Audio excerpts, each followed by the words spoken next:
Okay, I think I'm live. I believe I did it.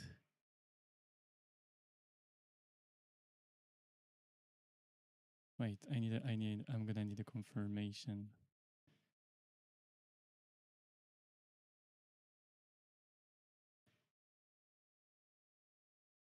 Wait, I'm gonna check my channel quickly.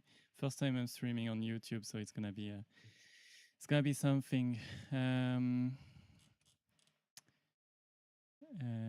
Okay, apparently I'm live, but I don't know on what channel I'm live, and that's that's problematic. I might be live on my personal channel live. Oh no, okay, it's working perfect. Okay, so for the replay, hello everyone.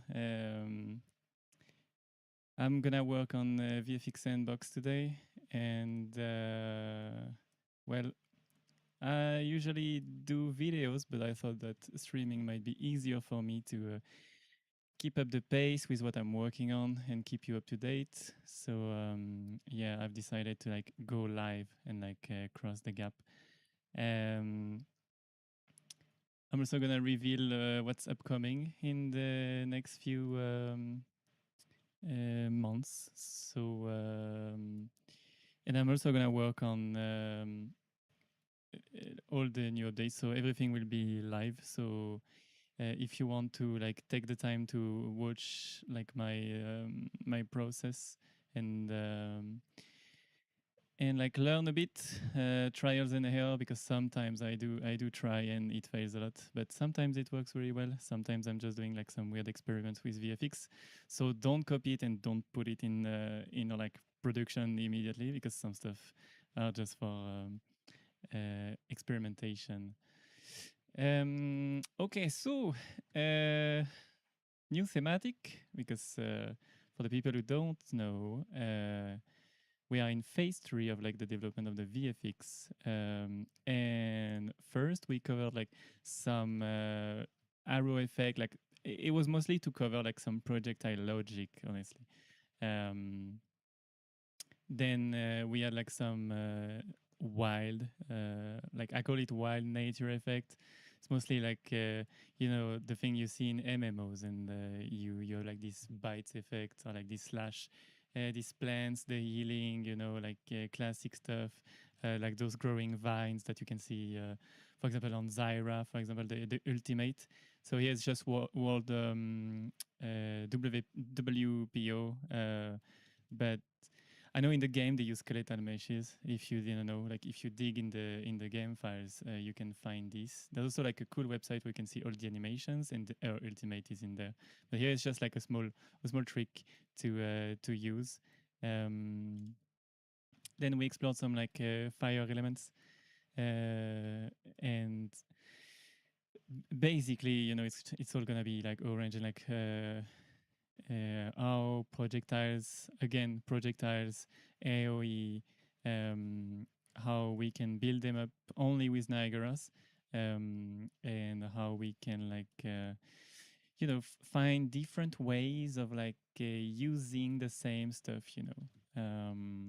It's like, for example, this one. These two, it's basically the same logic. Here there's like a target, and I spawn randomly the fireballs around this target. And here it's actually the same projectile, and it's just like changing target and lerping between each one of them. Um, Continuing the fly through, the ice effect, mostly the same thing than the fire effect, aside from like a couple of examples. Most of the time in VFX, it's all about the context. Um, you can have like the exact same projectile and like give it an entirely, a completely different vibe, and still just like change textures, colors, and it's gonna work perfectly. And then we have like this blade effect. Some of them are like copied on like existing effects, to be honest. Like for example, this one is from Dota, like Beastmaster from Dota. I took the exact same principle, and for example, this one uses the uniform curves, and the uniform curves are like driving the how to explain, yeah, they're driving the position entirely, and that's how it works. Maybe I can open it quickly. I have to go in the level instance.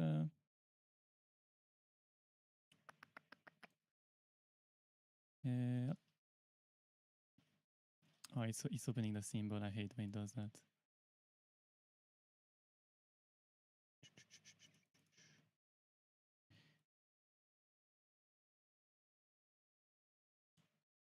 Okay.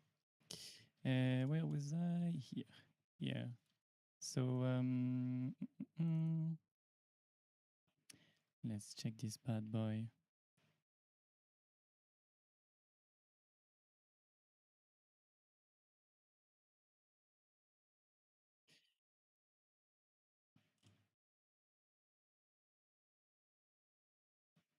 Up.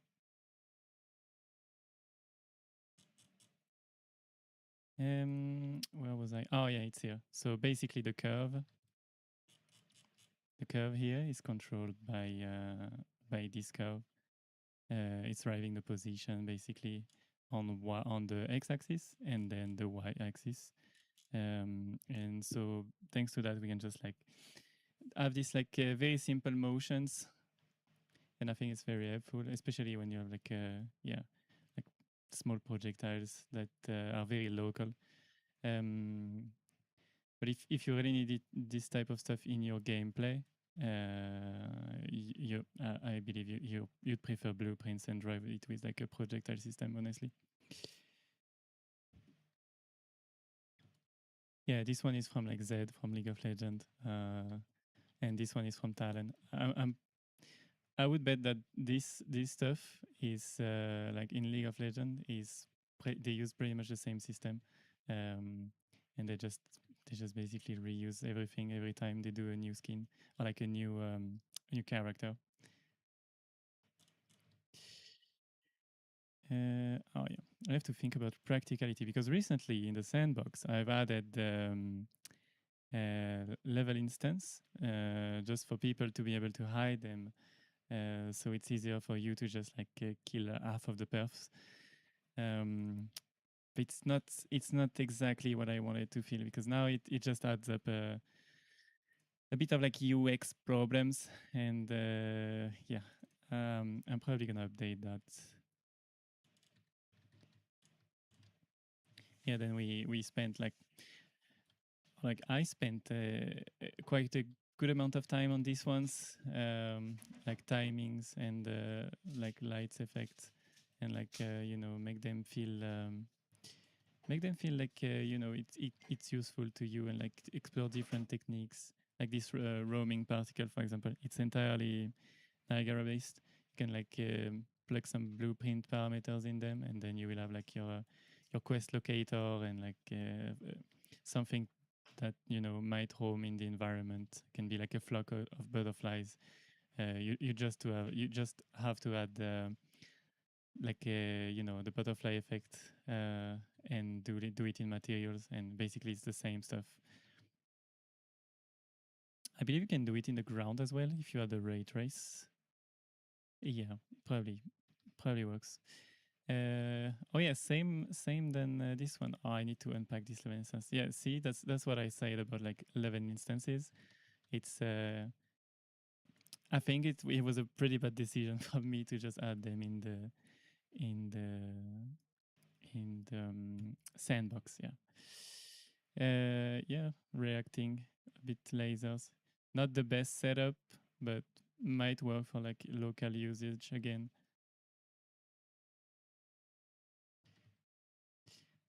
Yeah, this one is heavily inspired from like Vel'Koz. Some explosions again, like basically the 101 of VFX. When you learn VFX, you'd spend a lot of time to do like explosions, and smoke, projectiles, fire, explosions. It's mostly that.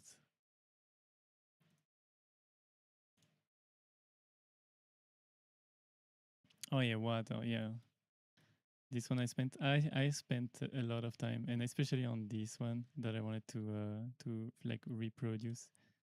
I remember I saw this one on Twitter.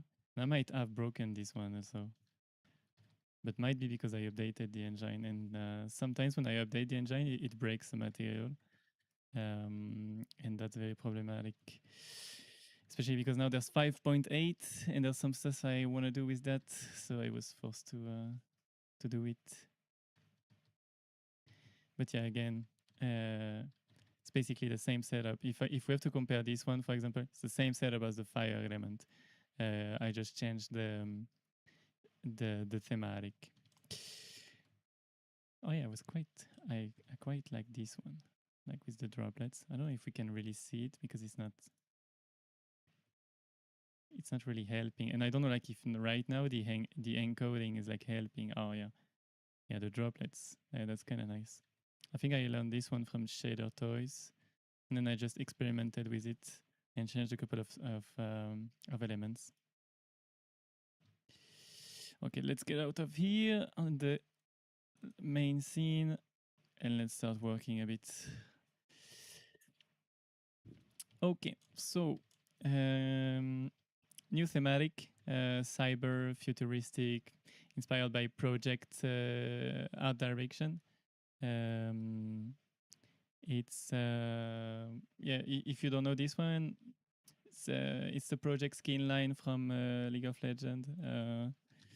But it's also quite used on another game. Wait, let me show you real quick on my skin, on my screen. Not my skin. Yeah, this one. Yeah, it's very like a lot of panels, textures, emissive elements, and geometric pattern.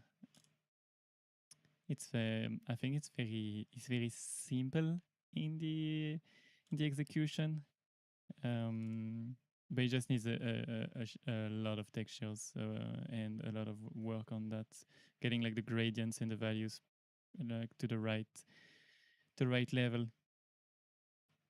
And there's one game that I liked.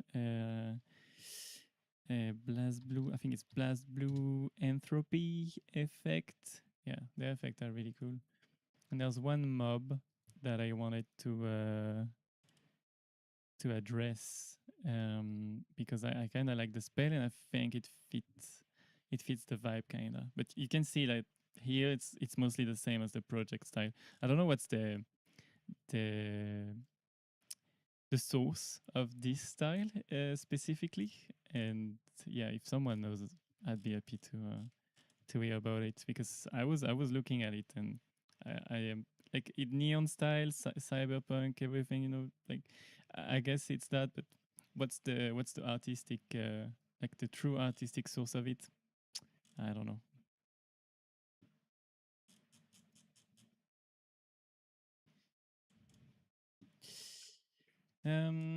Okay, so now we do. I already started on like some slash, some slash elements. I also started on this one, and it's very much like the effect I have in my portfolio, and yeah, it's I just put it there, so feel free to check it whenever I do the next update. I've also done like a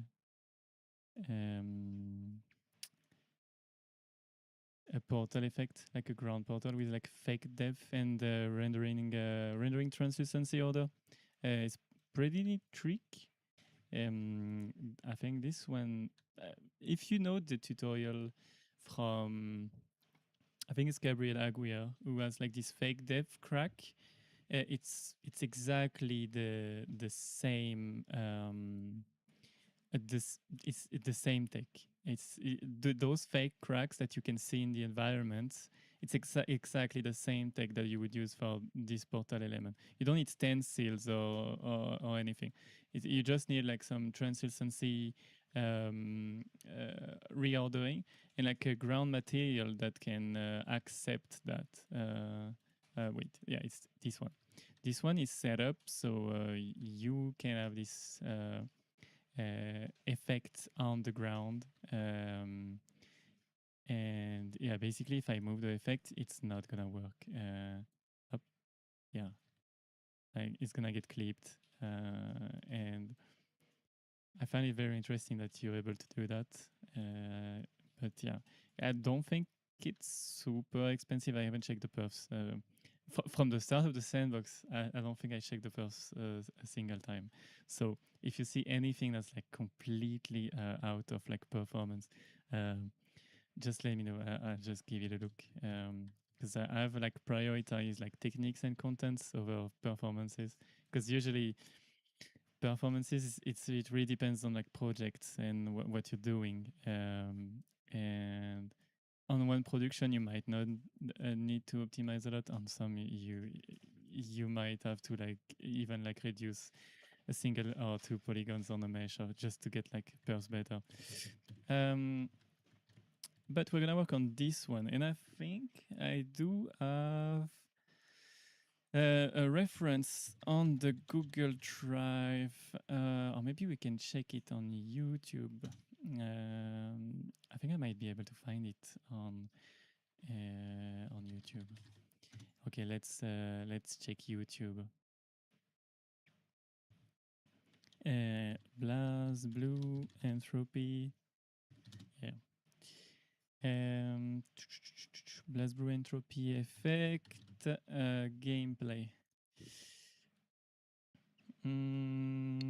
18 minutes. I think I needed 30 minutes. 10 hours. Wow. 47 minutes. Okay. Yeah, this game has a lot of like sci-fi elements. So if you like sci-fi art direction, it can be your jam. And I've played it quite a lot. I think I've played it 40 hours, and the game is very fun. It's very well done. It's very smooth. Every animation, every character feels kind of unique.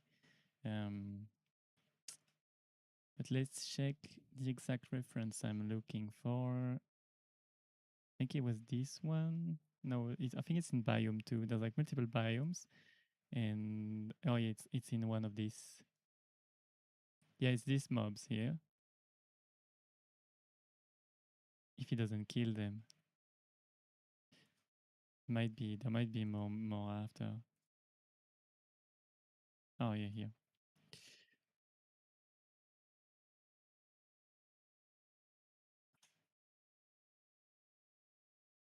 Oh, I need up. Just gonna need a chat on the side. Not that I like mentioned that I was gonna stream. This one here.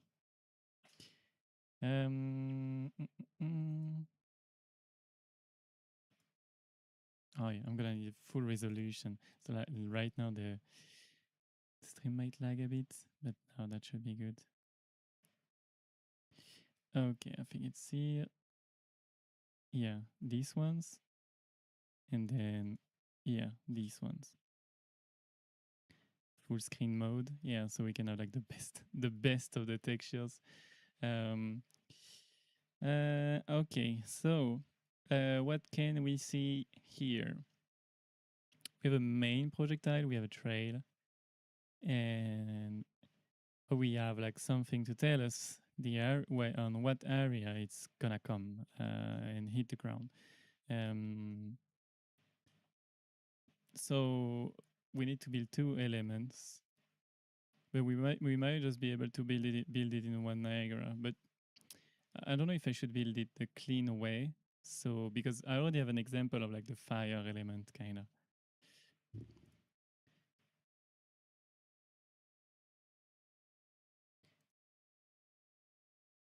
Yeah, and there's this cube that the impacts. Yeah.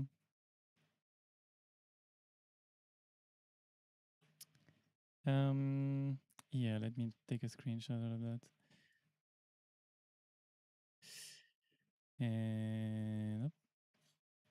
And let's open Substance Designer.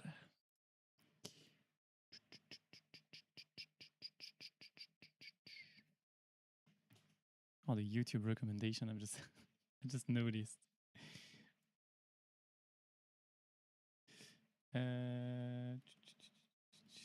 Okay. So up. I'm just gonna need pure ref on the side.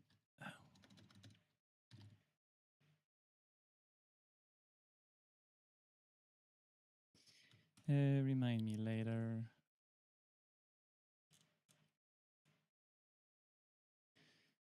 Okay. So what we need is basically,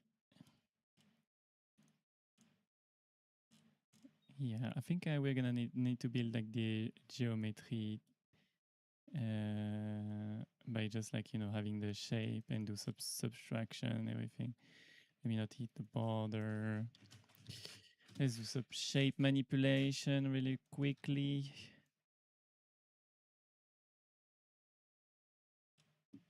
Let me just drag this space out. Oh my god.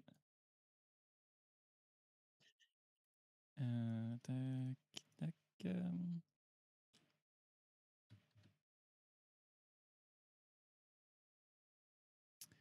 Oh, my bad. Up. Remove the tiling. So what you wanna do is like, oh, at least with my knowledge and my technique, is to manipulate the texture and like try to build your geometry however you can. We're not gonna do any procedural any procedural thing because we basically know what shape we want. So from that we can just like build it and adapt. Might be this. Yeah, looks correct. Okay.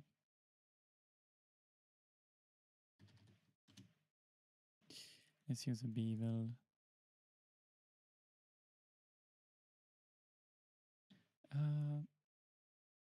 Yeah, actually that kind of works. Just a small line maybe we can get. Edge detect. That might work.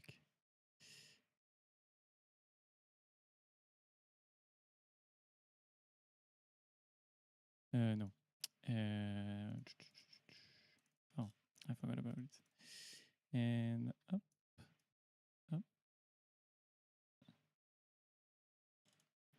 Yeah, that's actually very thin. But we don't want to have like this, because here, because of the screen capture, we're getting like some aliasing artifacts.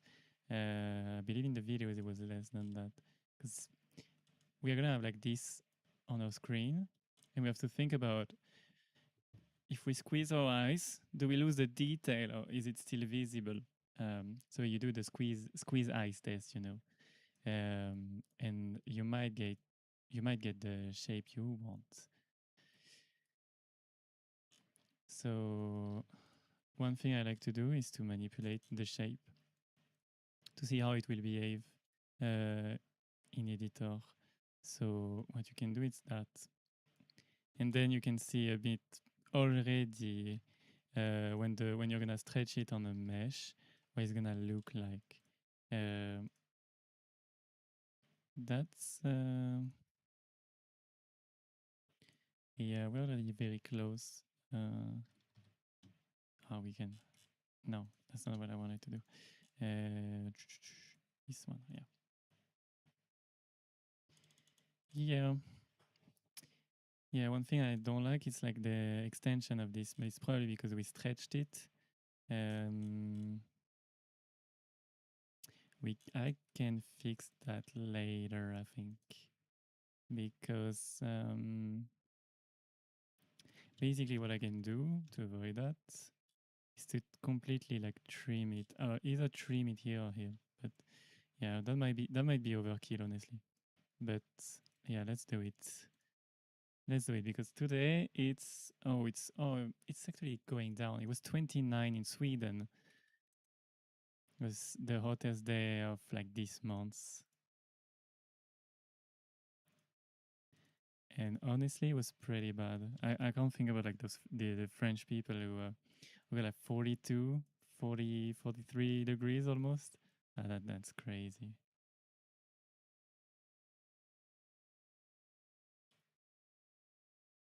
Hoppala. What was I doing? And yeah, this need to transform. Up and up.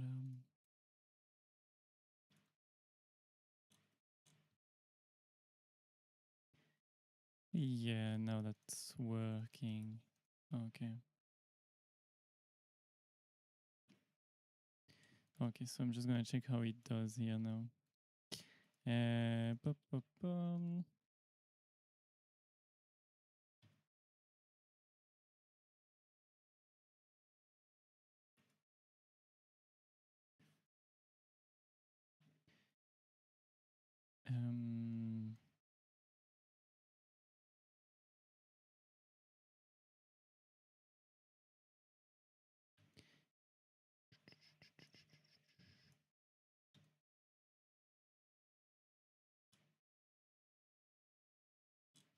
think I could have trimmed it entirely by doing another technique. Yeah, oh wait, yeah, I could have done that actually. Like, do this, move it here, remove the tiling and remove it in the center. They should have like an inverse transform node, like you can copy the node and then you can like get the previous one. That would be nice. But that's only because it's useful in this situation.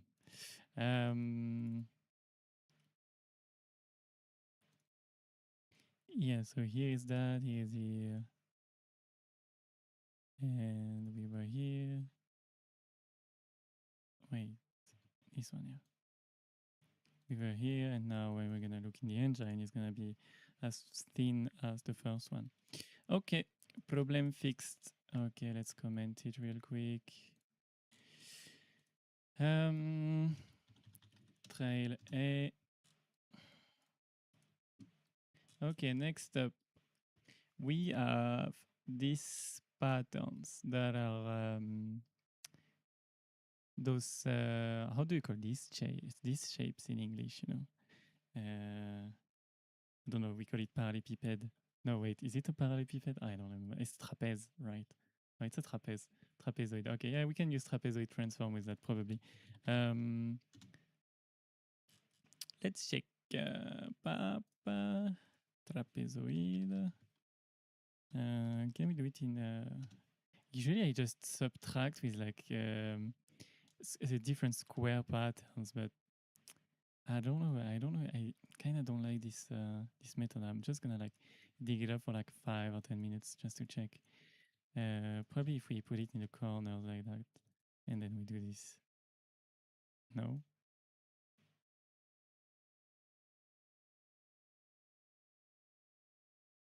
Oh yeah, that works. So okay, I have an idea. So if I do this now, and I move it to the side, and now, yeah, and now we remove the tiling, and we do this, and we do that. So now we can decide the angle. Okay. I'm gonna transform it again. Oh, the angle might be too steep.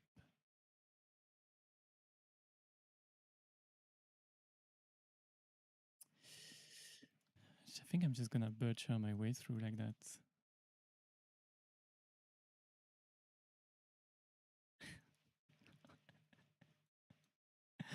Wow. absolute madness. Don't do that. You know what matters the most? The end goal, the end result. That's what matters the most. Okay. I can actually probably do this to go faster. Like with the new one, get the old one. I should have not copied this one. Okay. Now we can just like stretch it and do what is that? 0.5. No wait, is it 0? I don't remember. Oh yeah, it's offset. 0 0. Apparently copying 0 doesn't work. But I need to do this. I forgot about it. No? The incorporate. It's fine. I might lose my mind because it's a bit warmer today. Edge detect. We're here.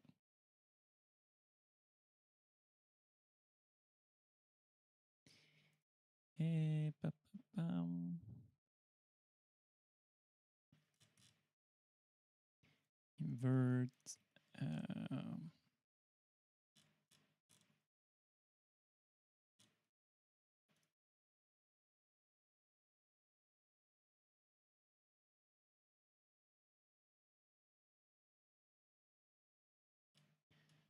Okay.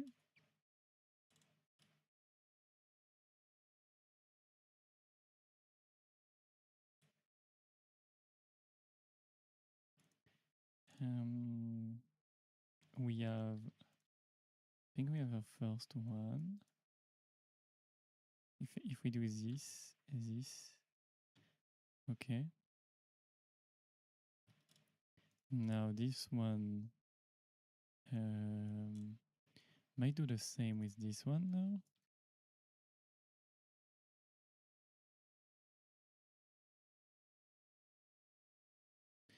Oh, wait, what? Oh, yeah, because it's this one, my bad. Like that. Like. So now it's smaller.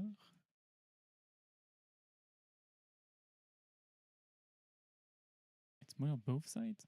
Doesn't make sense. Oh, yeah, because I rescaled it also in the other array. Okay.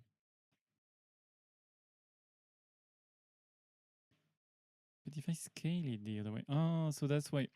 That's why. Okay. That's why I shouldn't have scaled that like that, because the angle is going to get steeper. Yeah, so actually subtracting was the best solution. Okay, let's do that. Yeah, at least I tried, and now I know that it's way easier to build this type of textures. Another way. Okay, so now we have this. We want to turn 45 degrees. And then just going to use a transform. Blend it. Subtract. Okay, now we can use this to make it thinner. Okay. So now we have our first one. Oh, okay, it's anti-rotation. Angle, wait.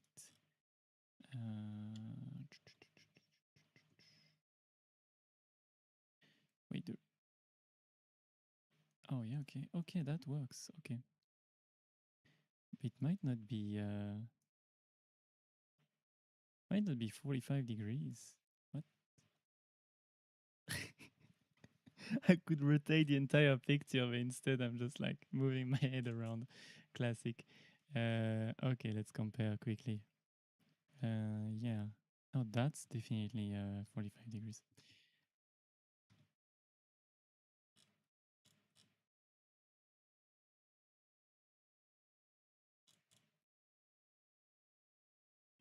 Yeah, I know when I see a 45 degrees. But I know why. Okay. Because the first one is square when the other one is like it's already like dented, and I have like a rectangle, yeah, like an angle, 90 degrees angle. So let's fix that real quick. Up, yeah, is this one?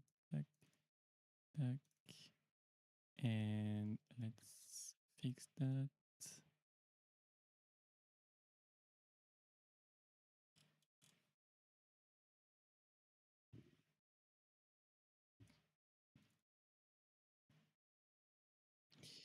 Fix the tiling. I forgot about it.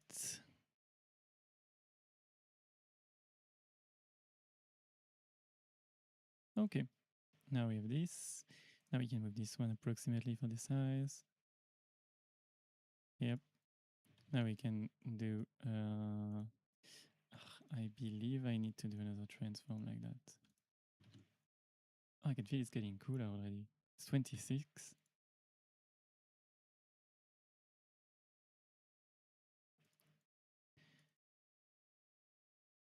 And again, flip it. Get the angle here. Perfect. Yeah, I think I'm satisfied with that. Maybe I can squeeze. The thing we can do after, because usually that's what you do, you squeeze it, the shit out of it, and later when you use it on your mesh, you're gonna be able to stretch it back, and it's gonna be fine. You just need to not have like too low compression settings, and the texture is gonna be perfectly fine. One thing we can do also is pack the outline in the red channel, the entire grayscale in the green, and the like a pattern, like a sci-fi pattern in the blue, so we can then multiply them together in shaders. And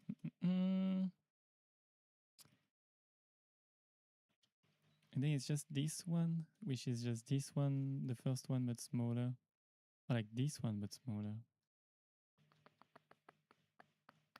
Yeah, I guess we can do that. Can we?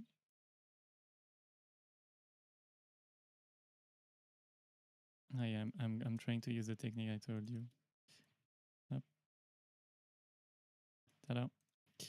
And now we can just retransform it, and then it's still gonna get steeper. I can still trim it. I can still trim it right after, like with this one. Yeah, like, okay, let's do that. Let's trim it, because honestly the pixels are like, they're fine. Trust me, they're fine. No pixel violence here.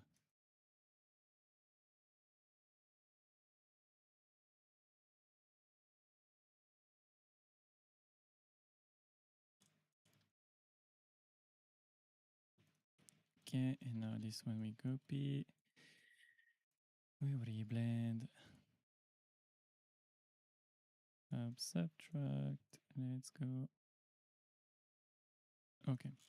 So now if I put them together, blend. Up.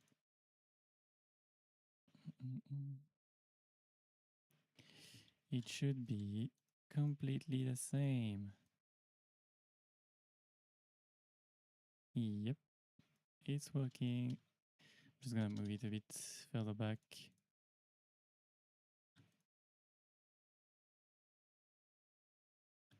Oh, wrong one. Up. And then we're gonna need a 90-degree angle right at the end. But that's weird. Looks like there's a weird, like there's like this trail, which is just coming straight down, which probably is just a mesh, just a sprite, whatever. Okay. But now we have this that's like blending weirdly into the projectile. We have like this spike, and to me it sounds like you would want to to build it like entirely the same. But it might be because they're reusing a texture. So let's find a solution for that.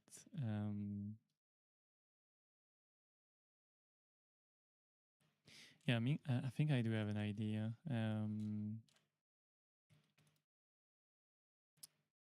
Okay, so first we're gonna do the angle here.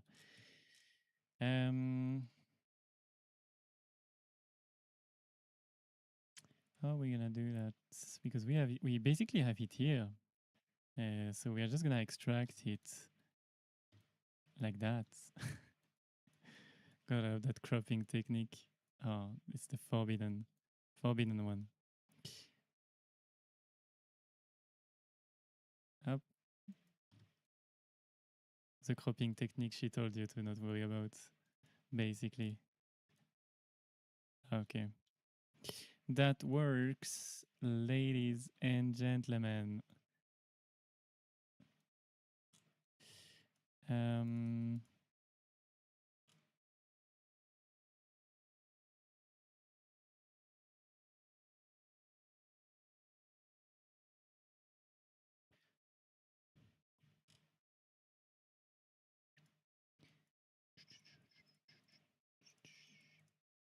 Up. But the thing is, now we need to squeeze it. That's already the squeeze. Let's squeeze it like that. And so to have the same squeezing, so the same steepness modification, you can squeeze it like this. And now we have the we have the last piece of the Millennium Puzzle, guys. Okay, that works. Not very satisfied with the size, honestly. It's like it's a bit. This one is a bit short compared to the the actual stripes. But this one is also. It's not straight. Wait. No, wait. There's a problem. Did our cropping technique failed us? Oh, am I just hallucinating? Okay, we are just gonna move these ones. Just gonna move these ones. Oh, yeah, because it's already there. So we need to move this one here.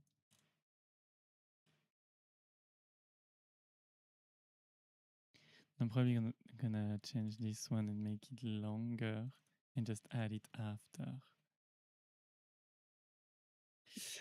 Or actually, dirty work again. Wait. No, yeah, that might also work, and that's gonna be a bit hilarious, I think. Yeah, let's do some dirty work here. And up.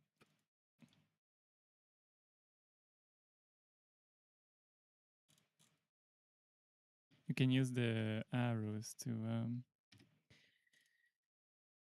adjust it. Just showing. Oh, wait, for the basic shape, there's like a 1 pixel. Oh no. Yeah, histogram scan, and we're gonna do this, and bam, and perfect. Perfect at the bottom. I don't see anything. You see anything? I don't. Then it's good. And we're gonna recut it right at the end. Up. Where is my cutter? It's here. Up. Yeah, one thing you want to do is like try to. I think what I understood is when you apply the transform to fit everything together, you want to apply the transform for the same transform, or else you're gonna get a different angle. And that's why this method right here was a bit complicated, because then I would have to recut, rescale, etc. But I think making them in one block is definitely nicer in some ways. probably have like some other patterns somewhere. Do I have some? Yeah, I think I worked on like something. I thought I worked on something recently. Oh yeah, here, yeah. You probably want to have these things all together. And oh wait, I'm gonna probably just show it here because you don't have the preview because my camera is on top of it.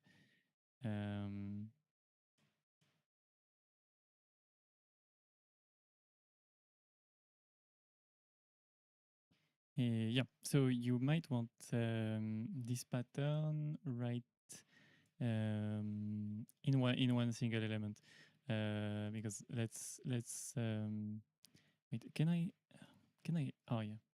Oh yeah, that's better. Okay, for next time I'll just move it over here. You can do this basically,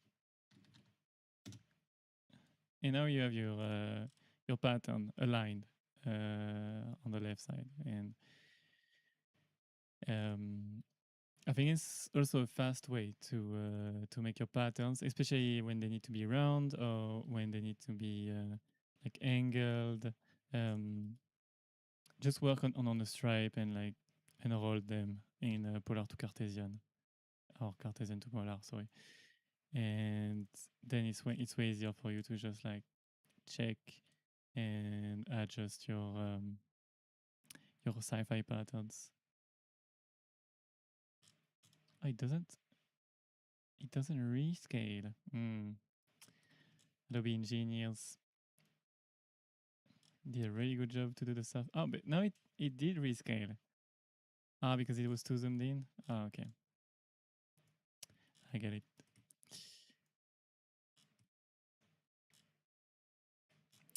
Back to a little texture right here. So we're gonna do a edge detect. Gonna try to not touch the neighbors.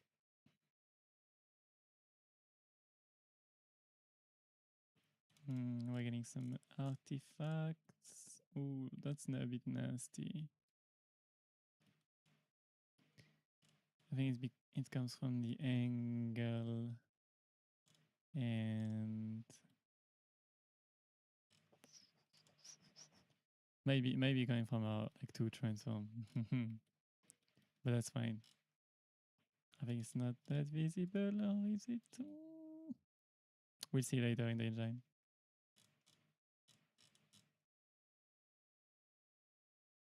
Oh, okay, I get it. Because it's the same for everyone. Yeah, okay, so the edge detect is taking this value, but we probably want this value. Now it's gonna be much nicer. Oh, oh, okay, yeah, that's already much better. Even if we have like some bending here, but we really need to be aligned with them from distance. Might be fine, might be not. We'll see. Let's check. Let's check in game when we actually start to make it and do some stuff.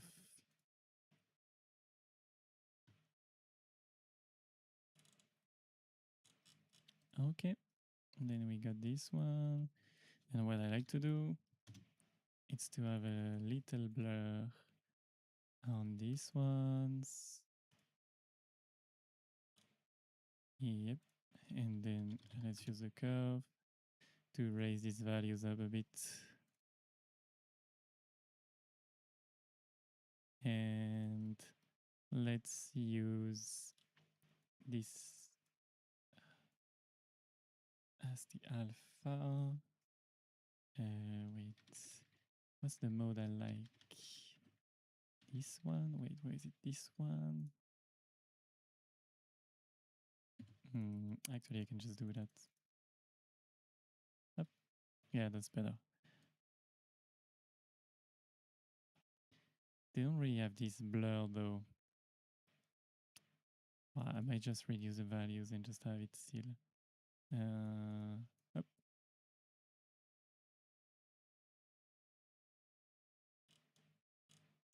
might help with the squarey part of the texture.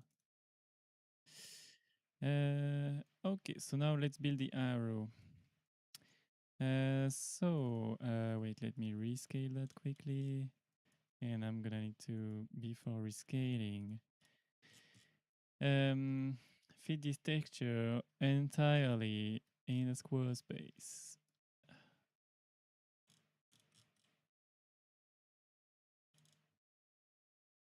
Yeah, that works. All right. And I should have done that after, actually. My bad. Let's do it here. Up, 512, up. Yep, so now we have our trail, and then we have this one. Yeah, we can delete. Up.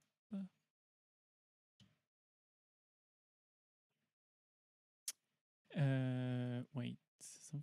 Oh, yeah. Oh, it hides. Oh, okay. It hides when we unroll this. The window. Frame trail 02. Okay, that's good.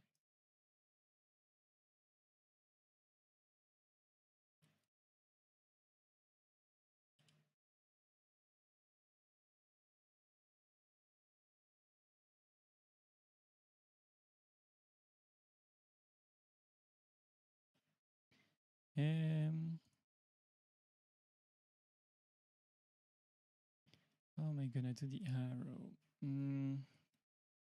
Okay, first thing, I already know how to do the first one. We are gonna use the polygon node and make it a triangle.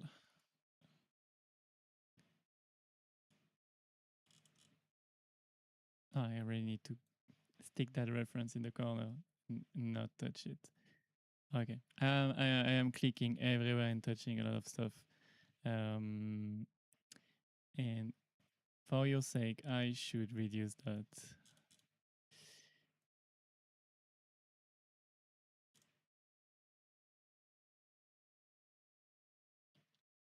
Okay, so we have a triangle. Yeah, one thing I never understood. Like I understand like I think I can guess how this one is made up, but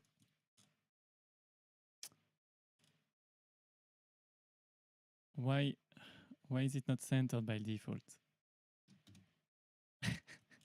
Like come on, like why is it not centered by default like that? Like I can understand why it's not centered for like the other ones, because I guess you need to set a parameter so for like outcode, so it's like this side up, and then for the other ones, when you add sides, you know. But no, but even for this one, it does make sense that it's 90 degrees up. Okay, whatever. It's Adobe. And now we can do 90 degrees right, left, and we can reduce it by 5% maybe. Might be a good one. And squeeze it up a bit. You like that? Yeah. Then we have like our first. We have like some kind of arrow again. Let's see. Wait.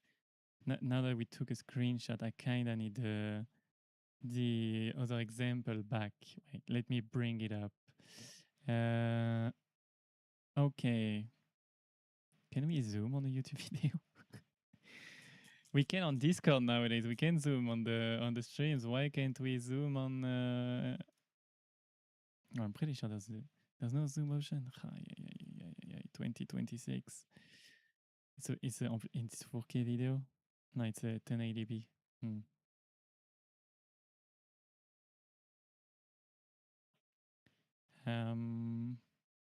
Okay, so from what I can see, There's like this head I see, all right, but I think it's blending. I think there's like a very emissive like just triangle on the other side, and this is like again on top. Like there's like this sprite here, and then there's a sprite here. That wouldn't be effective because I can see that they are both like different, very very different values, or maybe there's some blending in the material. It's like two textures in one material, and that would make more sense. Yeah, but the tray is done. But this offset here, it's like it's a bit weird. But maybe it's like it's in the engine and like sometimes a bit random. Okay, so let's have this one here. Do this up, and let's apply a transform like that.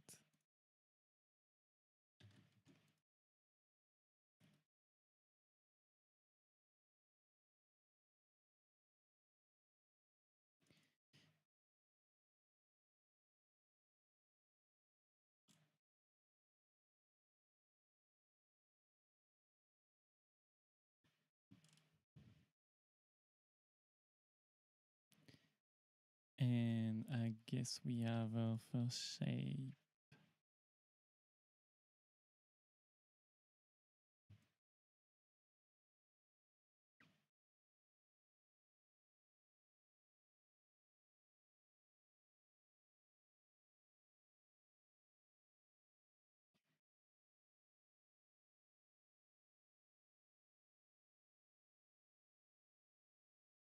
Yeah, I can't really see. Am I blind?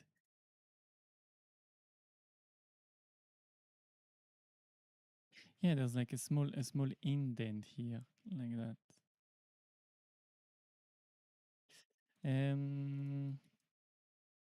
So it should be a bit like that, kind of.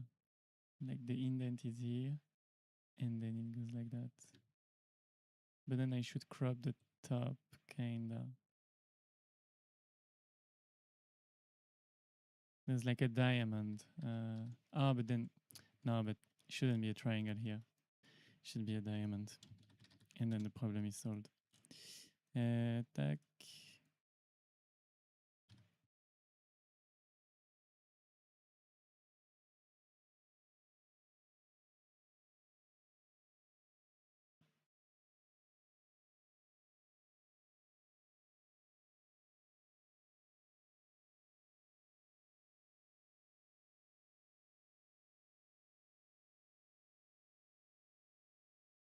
Yep, that's it.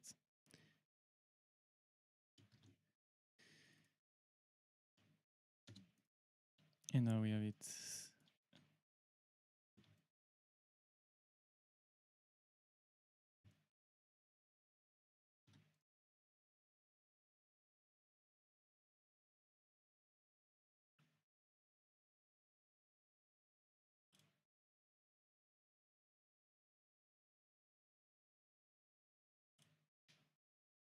Yep. Yeah, it looks like that. Perfect. Let's check now. Still have a 45 degrees angle here to save some time.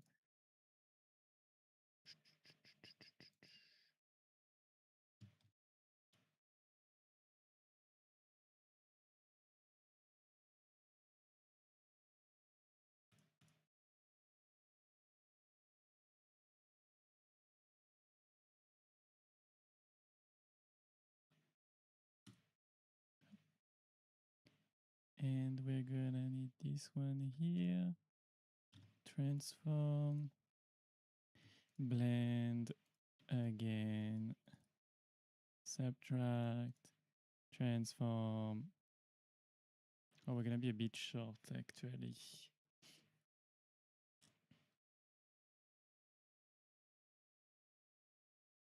Because actually, maybe we should do it like that. And do it on the tail only, maybe? Because this one should be squeezed. Wait, let's do that. Let's branch it and then let's recompile it later. Like that. No, my bad.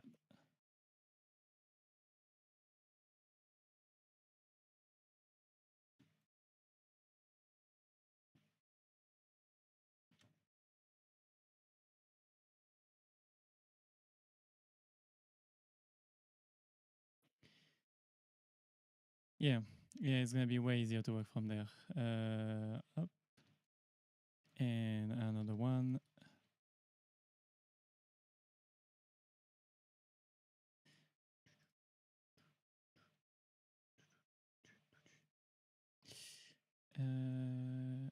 Up. Okay, and now we have this. So now our diamond.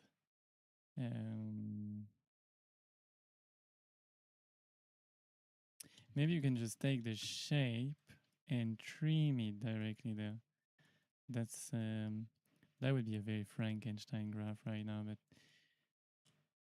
drawing them on Photoshop, it's like I think it would work, but it's way less chill than doing it in Substance Designer.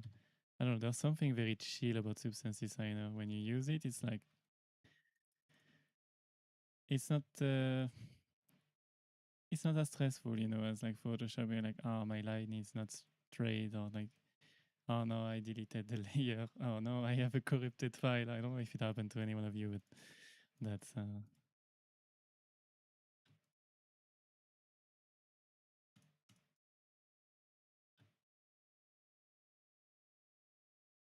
wait, no, yes.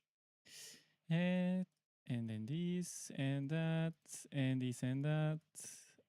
Oh no. And we want the diamond over here, probably. Yep, that looks about right. And yeah, let's entirely blend it here. And then up.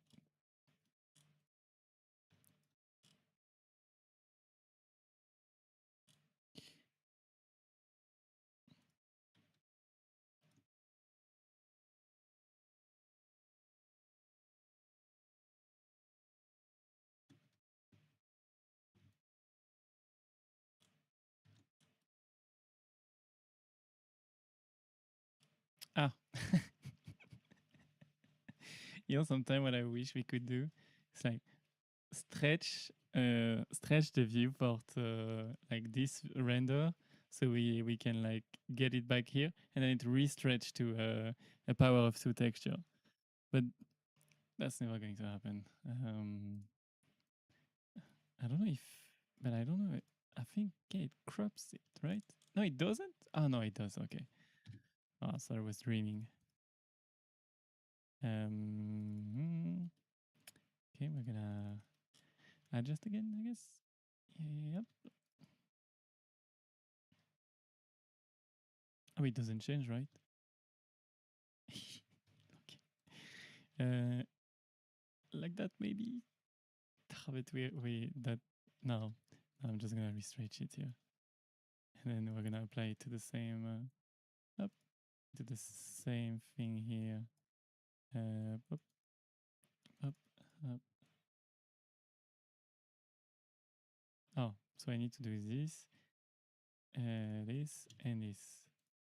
Wow, I think the second node is like not needed, but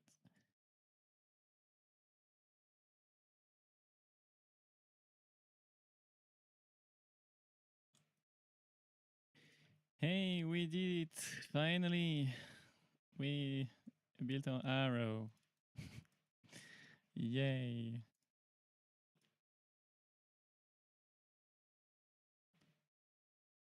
Okay, so we got part 3. Part 3 done.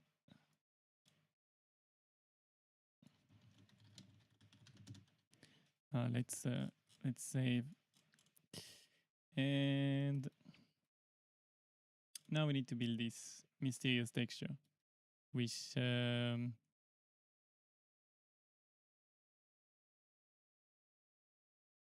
Yeah, which I think is doable by just trimming shapes again. Oh, fireworks.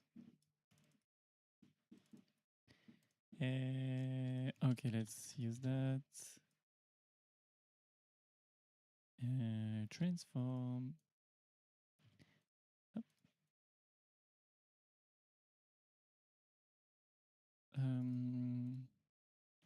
Subtract.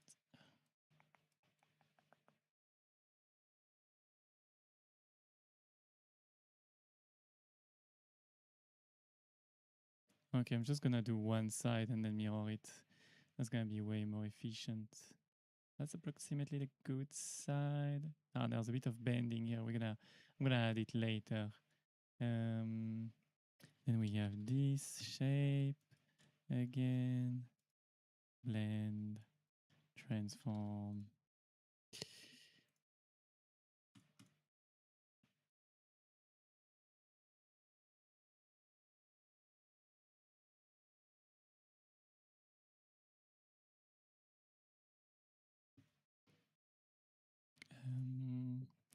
Wait, what did I do here? Oh yeah, that's good. That's good. This.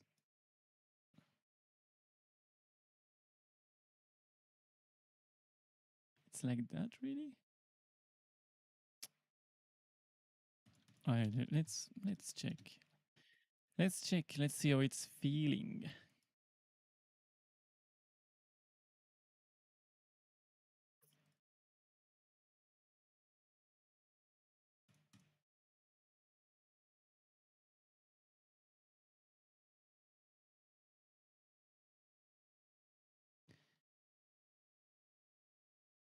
Tiling like that.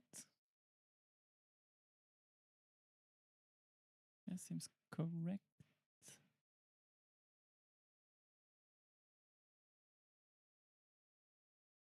Oh, okay. Oh, I forgot one thing. It's to stretch it along the.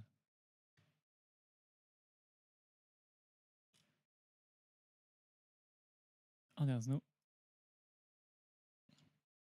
Oh, but I can do this. Up.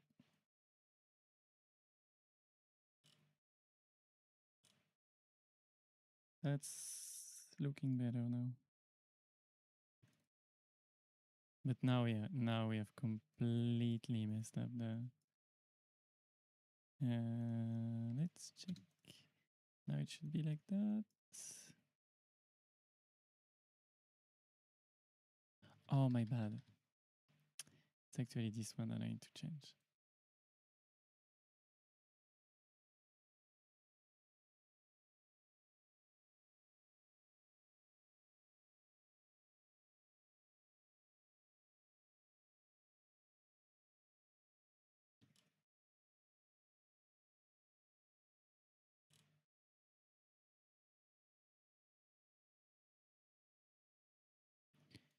This one should move like that.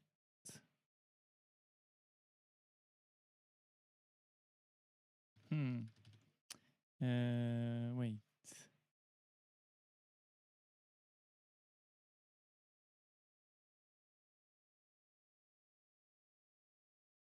Wait, there's something I can't decide. It's like, if there's like, is there like a negative space here? Or is it just because it's darker? Is it just my mind playing tricks again? Ah, no, no, no, no. There's definitely something.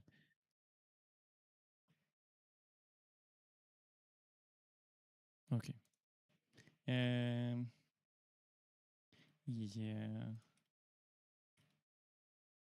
This one, this one. Maybe I can get it like that. Oh, but then it's this one that's fucking everything. Wait, I can't. Wait. Let's start over. There's something weird with that shape. Simple. Now we do this. We want our 19 degrees. Up. We want our diamond, basically. Now, we want let's trim the borders first. So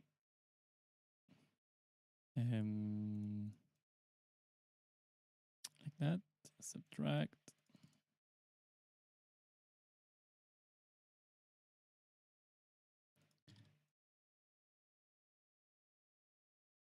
Up. Yeah, we're already getting what we want. Okay. Okay. Now we're gonna shape. We need another square. I think I got it. I think I got it in my mind.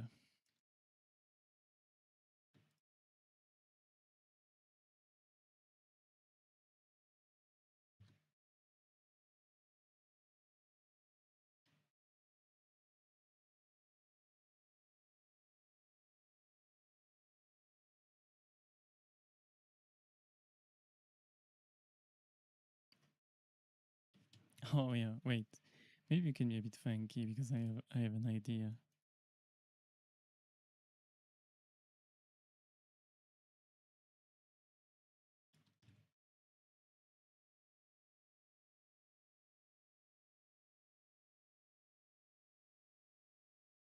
Yeah, like that, exactly.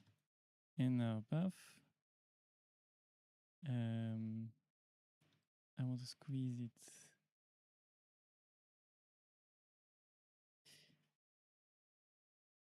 Kind of like the pattern, but yeah, this one's not fitting.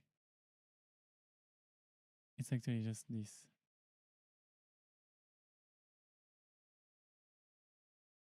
Now we're gonna fit a trapezoid transform into this.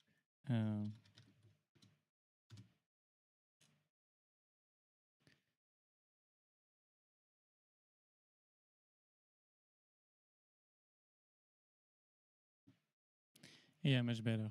Much better already.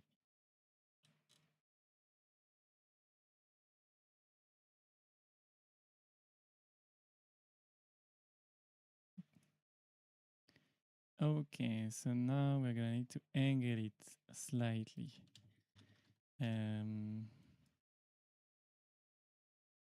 I guess like this.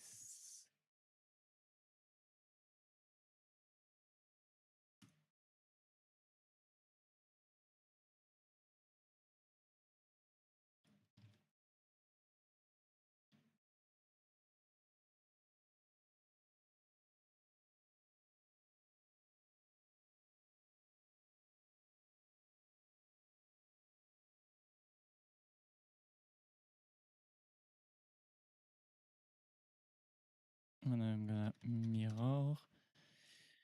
Let's mirror it. Mirror the y-axis. I think it's looking okay. It's not exactly what I expected it to be, but it's doing its job. I think I definitely think it needs to be smaller because we're already at the peak and here we're not. Yeah, it's pretty good now. Maybe we can even like, oh, that's a bit too much. Yeah, no, that's good. What do we are here? Okay.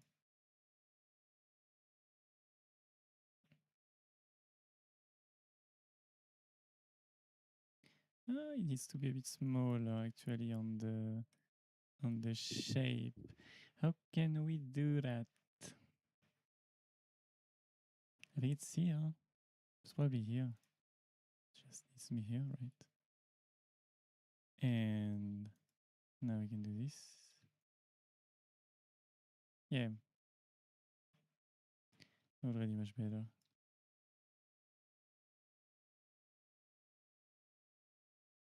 I think here it should come to an angle.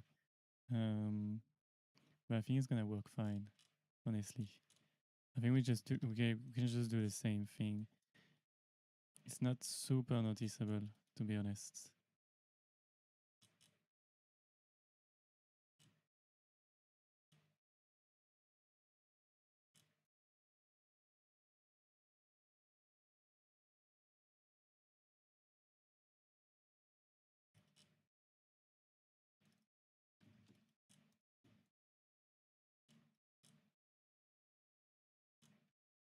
we're gonna do the same values. Oop. Oh no. I hate when Substance does that.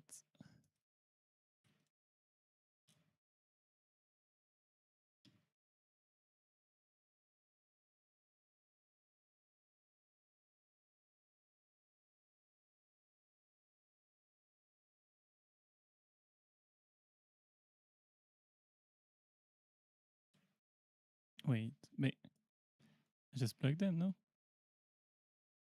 Ah, finally. Let's check that out. The blending.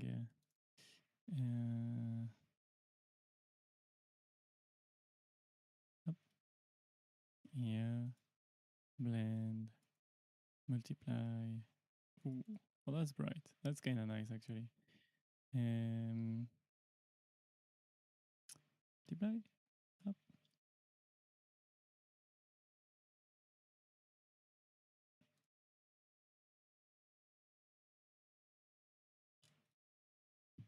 Okay.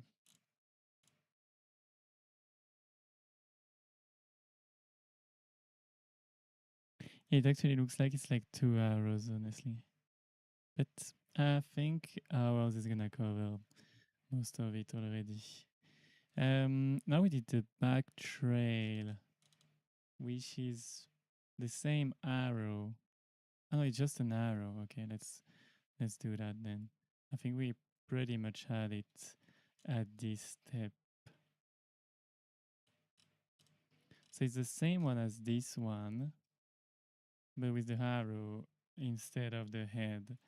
So I'm just gonna grab this one. Oh, I forgot to do the end step of this one. And then let's just do it like that. Top. So this one goes on bottom, this one goes on top.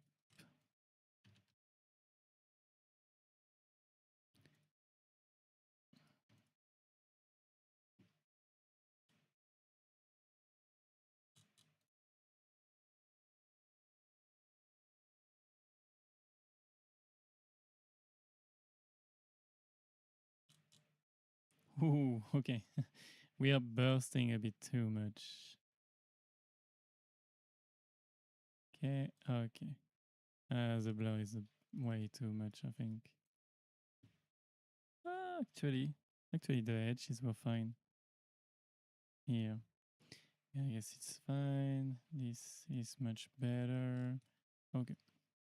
Now we do a blend here and we take our arrow. Is that gonna be good? Because we already have a big dent and that's very problematic. Yeah. Yeah, that's gonna be problematic.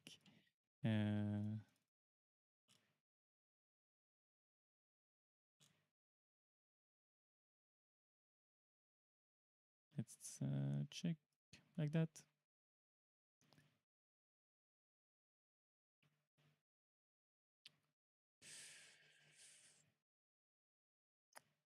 Not a big fan. Not a big fan of this shape, but that's gonna work. I think it's gonna be the last texture after that.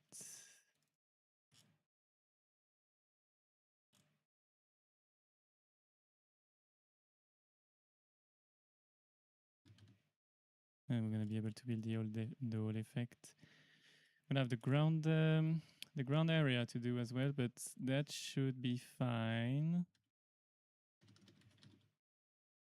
Should be just a bunch of circles with some patterns on them. I think I already have them on in the sandbox. Wow. Yeah, maybe I can clean it up a bit more. Yeah. Can probably blend them together.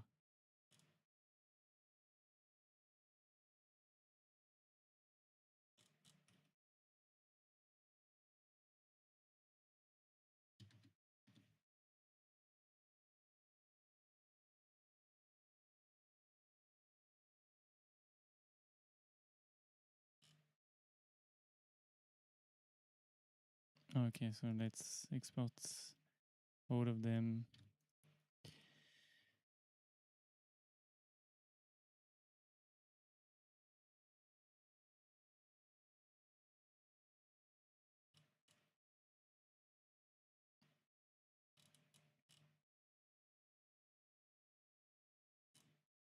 Mhm.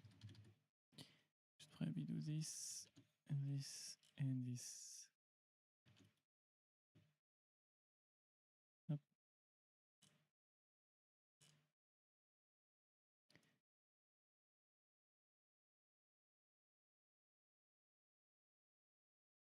Hop.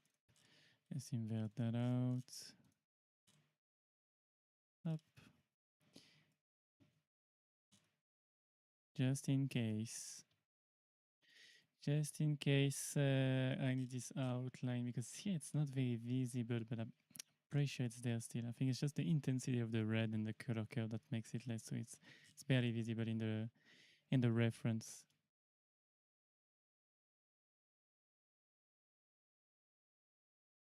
Oh wait, it's the step after.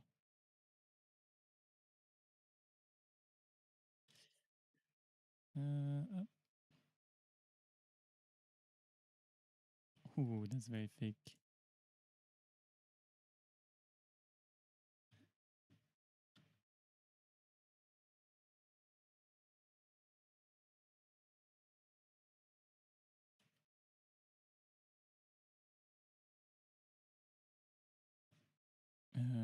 Curve. Just to adjust a bit the values.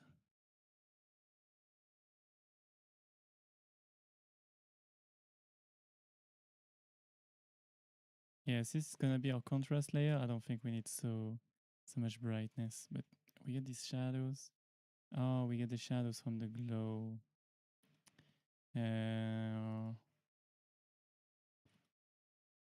I think it's gonna be fine because we're gonna just mostly get this like flat color, so probably just not blur here.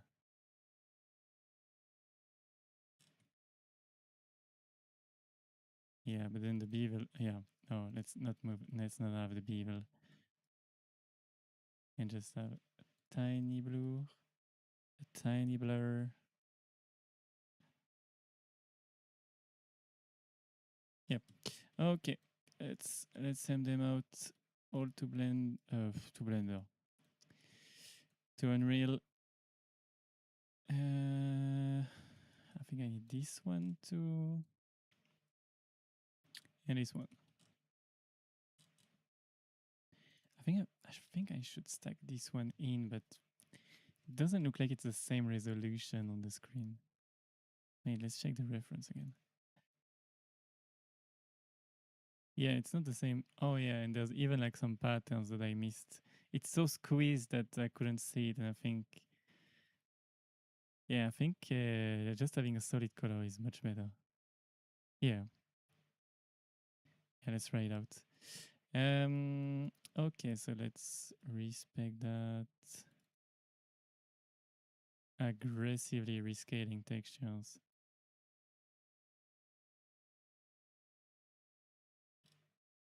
This one, I mean, this one is going to be kind of bright, so that should be fine. And this one, up or down.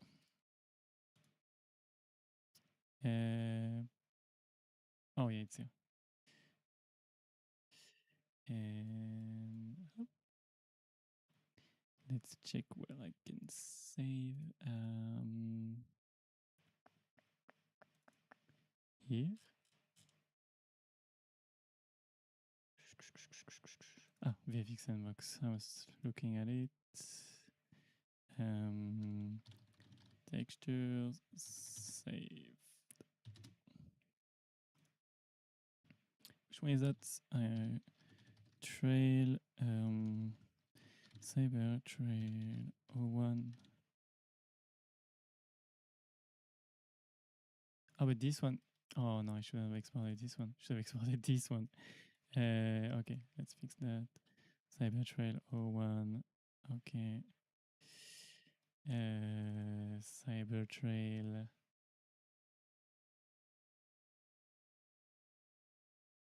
This one is the core. Cybercore 01. Cybertrail 02. I'm just saving files right now. Up.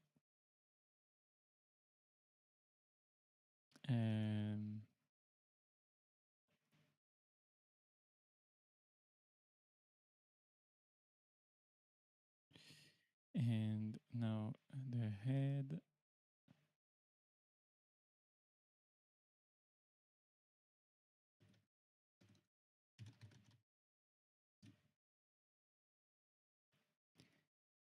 And the body, the contrast layer of the body.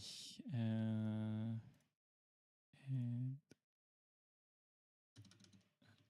body contrast. Okay. Just checking I didn't export the wrong file. Ah, okay. This one I didn't select it properly.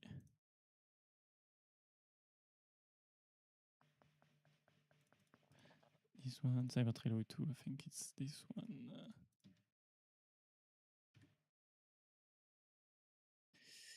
Yeah, okay. Let's go back to Unreal now.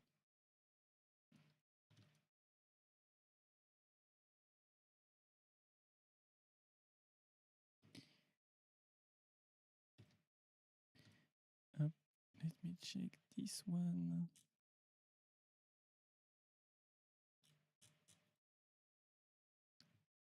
Oh yeah, because it's a blueprint. I was trying to grab an effect to get the folder. Okay, so let's export everything here to here and save. Okay, so what we want is very simple.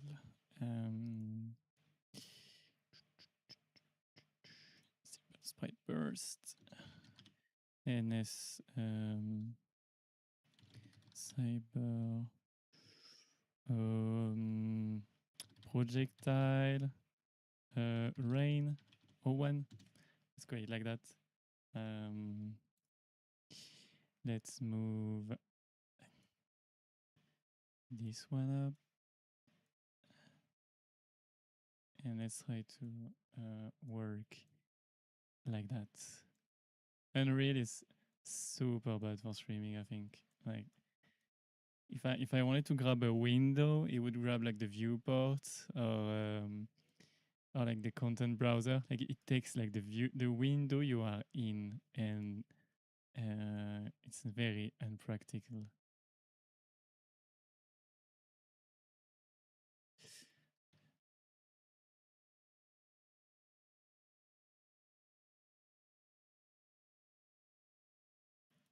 Okay.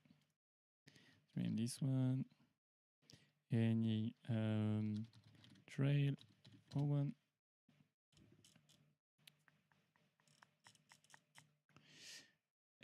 I'm gonna need the material from arrows, I think. I'm gonna reuse these ones, I think. Which one would I need as an instance? Probably these ones. And this one. Master is, yeah, it's all the same master. Let's grab these two. Up. Ah, it's not pasting. Ah, here it is. Up. Okay, and let's drop it in the scene so you can see something moving while I try to build everything. Okay.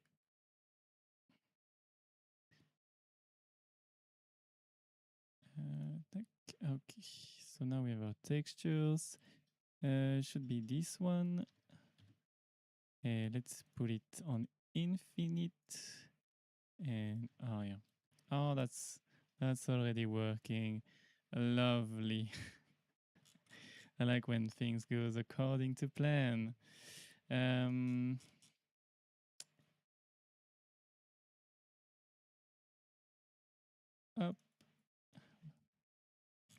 We're gonna check the colors in our color curve atlas. Oh, maybe I can use the node I used. I added the node in the sandbox recently. Oh, it's in the VFX remake video with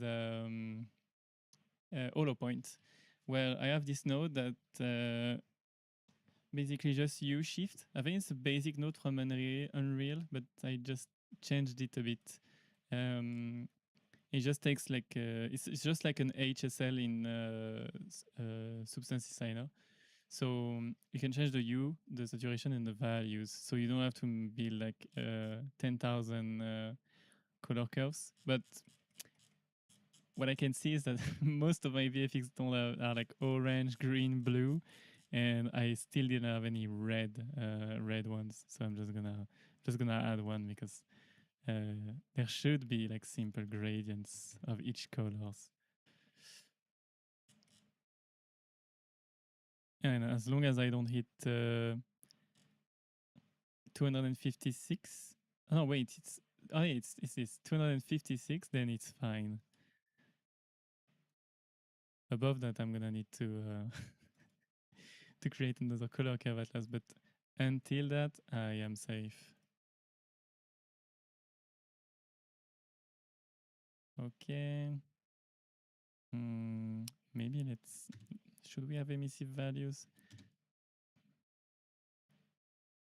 Maybe let's have white and red here. Oh my god. The red is so picky as a color, you know? It's like if you're a little bit too high, it's pink. If you're a little bit too low, it's like brown orange.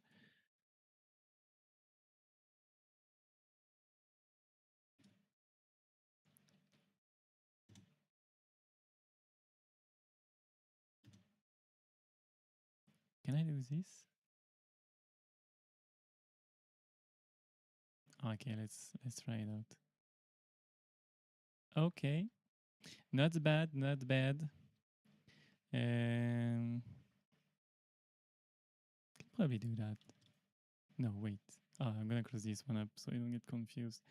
Close this one up, and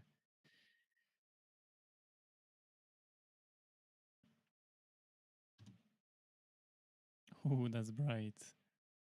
Okay. Yeah, we're gonna have some fun tweaking that out. Now it seems like for this one it seems like it's very solid. Check the. Yeah, I think it's just a solid white, honestly. And the contrast layer makes it so. Wait, I was actually browsing YouTube. I thought Unreal was in my browser.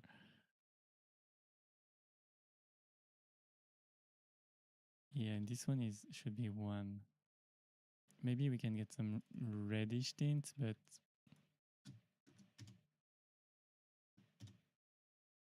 should be very minimal, I think.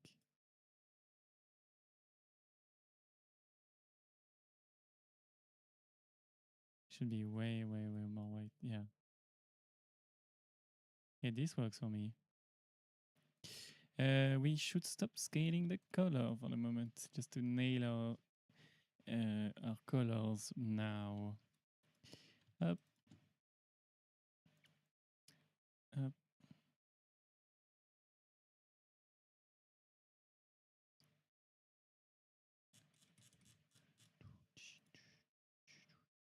I think here we don't need actually to use a color curve. So we're just gonna disable it in the material. This one, I believe. Yeah. Okay, all good. Should be. Oh, I know why it's doing that. It's like this. Yeah. It's imported as a grayscale, so it takes the red color because I didn't convert it in the material. Dark red. Not so dark. Yep. non-uniform, and I should be able to scale from that. It should have been way more blurry now that I think about it. Now we can fix that quite quickly.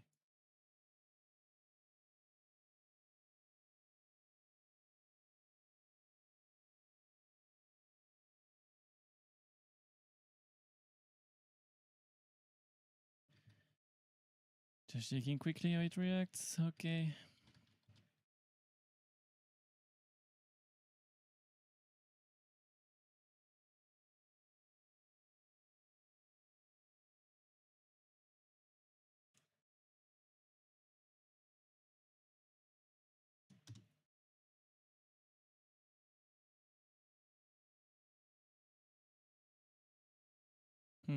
Okay, I'm gonna need a gradient and something to lead up the hand. I'm probably gonna need a sphere, an additive sphere at the top, maybe, but that's gonna be way too much. Maybe I can actually. Yeah, I'm getting some offsets here.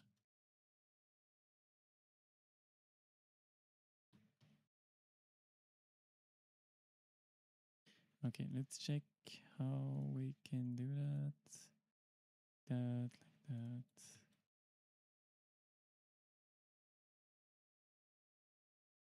But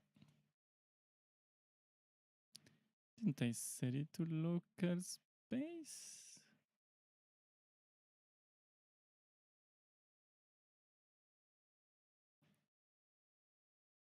Okay, weird.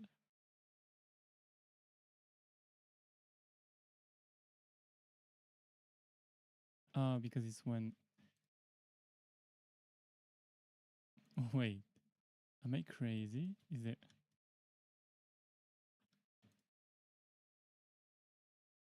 Yeah, okay.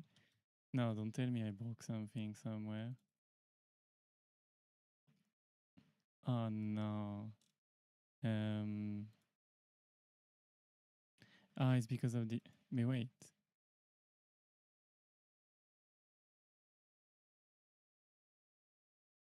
It's because of the alignment? No.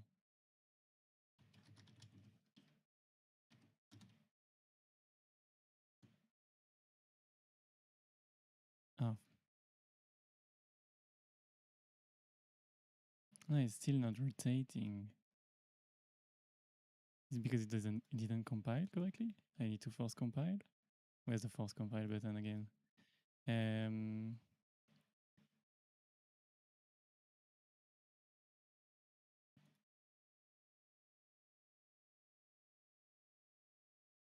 Full rebuild. Yeah, forget how to do VFX or what? What the fuck? Local space. The local space is not working. What the hell?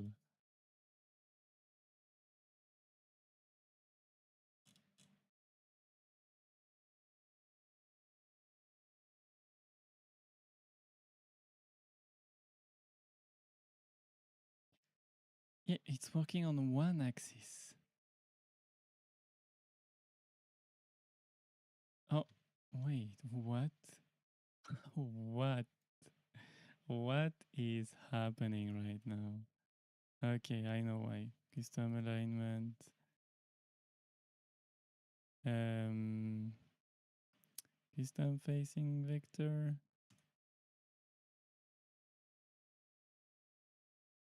Yeah, okay, that works. I just need to reset.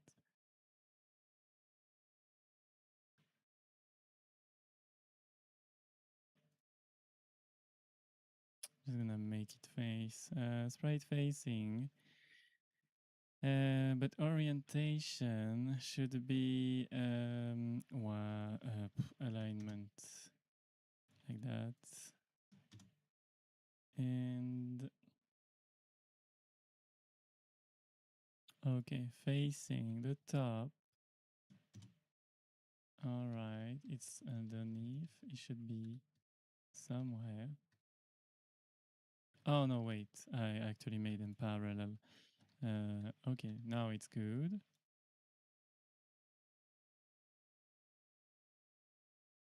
Oh no, I rotated it. My bad. Okay. Now it should be facing. No. Wait, no, this way. Oh my god! Because I rotated the system, it got super painful to just like. Okay, now it's reset. Now we can do -1. Okay, and now we can just copy it here, and now we can do this. Yeah, but before I was pretty sure the arrow was moving too, despite the sprite orientation. That's weird. That's weird.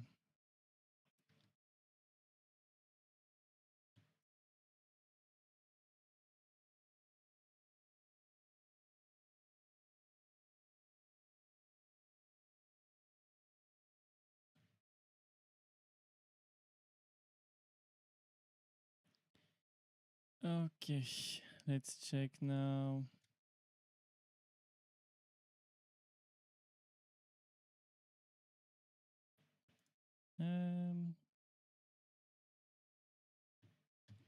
Yeah. We're losing the details because it's too bright. Oh no.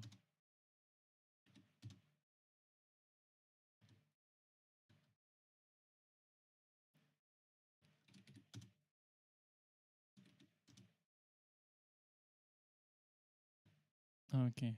Okay. I guess we're gonna fix that and we're gonna just use the plain one.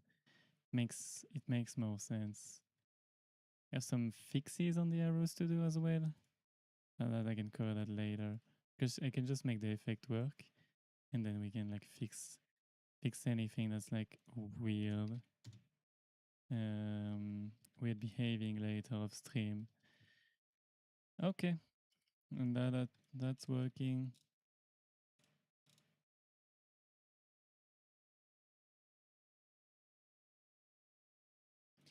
Do we really need a dynamic trail? I don't think a dynamic trail is necessary here. I think we're just gonna do like full sprites, and that should work. Because I don't think we need to update anything in like. It's just a render with like linear stuff. I think for fire it makes sense because you probably want some noise on the motion. Here you want to keep it linear.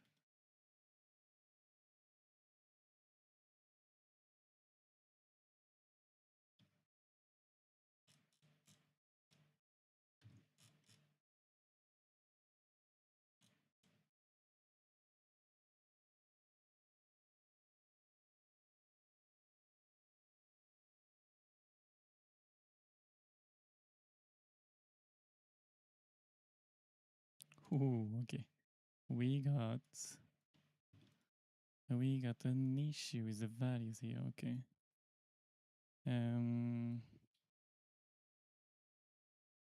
Let's check what we can do. Okay, so we just need to be slightly pinkish. Okay. Let's check non-uniform.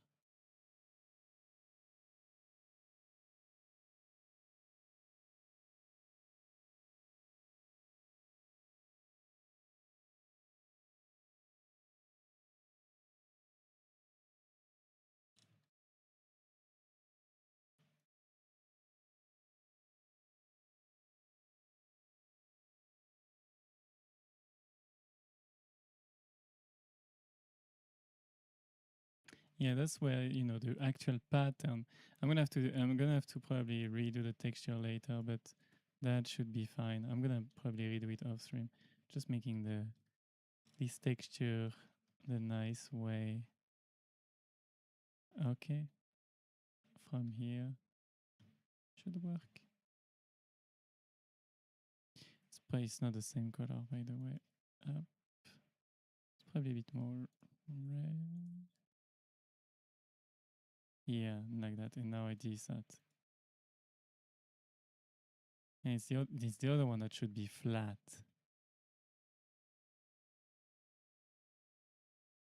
This one is actually very chunky at the moment. That's crazy.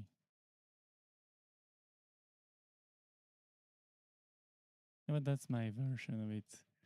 That's my version of it, and I'm proud of it. No, I'm gonna change it probably.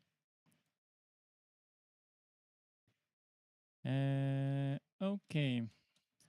Next up, the other trail.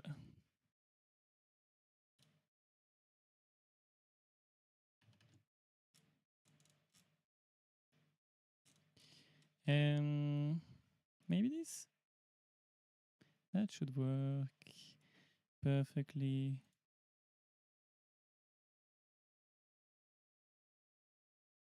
And we do this. And oh, my bad. Wrong one.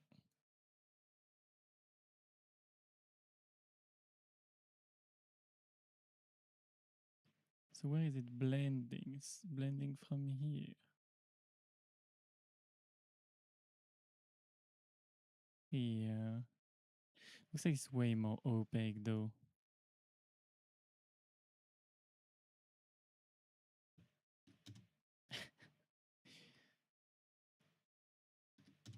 That's way too much opaque. But there's some gradients. There's some gradient I need to add in the material because I don't have that right now. I either add it in the texture or in the material.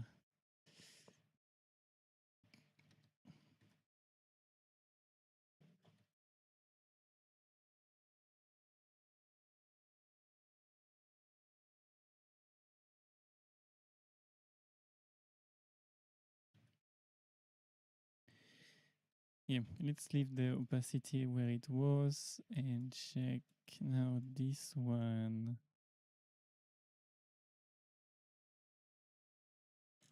How much was it? Probably gonna change that. I'm not a big fan of like the both of them crossing each other. Maybe I can. I've actually lined them up. Wow. Okay. Hey, it's the same angle, so that makes sense that it lines up. 325. Okay, 330. Ah, 350. Yeah, that lines up way more. Okay, and now the tail. I think it's way thinner. It's oh yeah. Okay, though that's my bad. Should be thinner here. Yeah, so that's why I feel like it was blending wrong. All this time it was my fault. Yeah, that's better here. Okay, let's do the tail. And then we'll be good. Oh no, don't crash on me.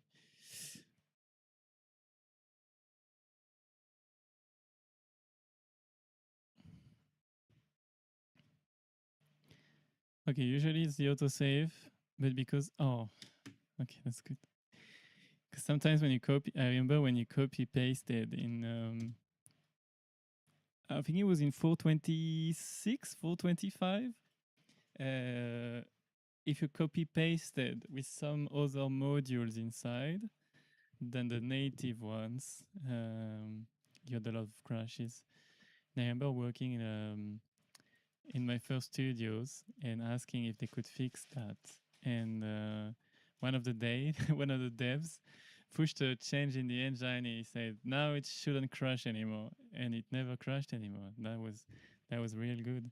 But when I was at home, it was always crashing, and that was painful every time. Like you're just copy pasting something, and then it crashes on you. That's crazy.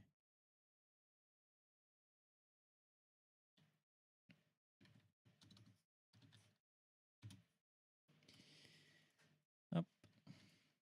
And now we are gonna do the tail.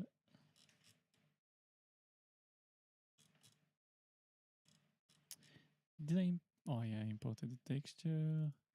Need to change the import settings.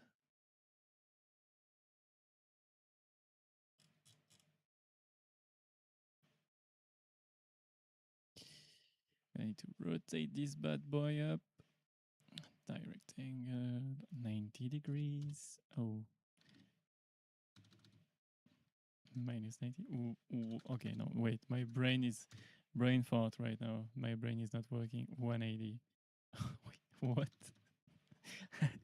Wait. Oh no, because it's sprite rotation. It's not okay. It should work. What's that?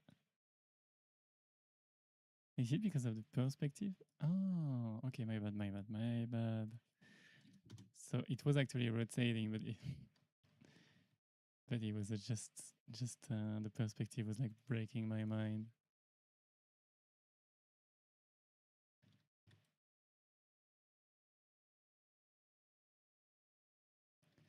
Okay. And minus 90, minus 180. Let's go.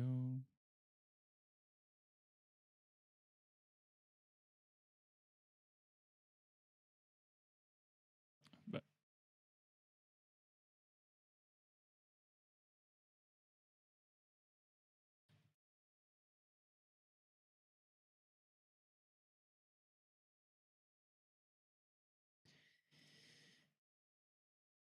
and it's done. We have our base. Okay, I need to change this texture and this texture, like just the hand, because right now it's not working. Like I also didn't notice that were bent. Okay, that's okay. That's fixable. Let's go here real quick. That's not this one. Oh no, I know why. It's because of this one again. Direct angle minus 90. Oh, minus 180. And now we need to minus 1.1.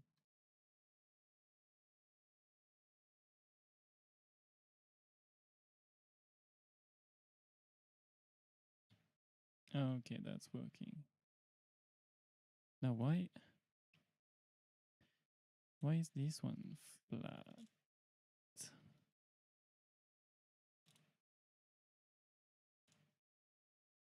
Okay, so I should blend this one again.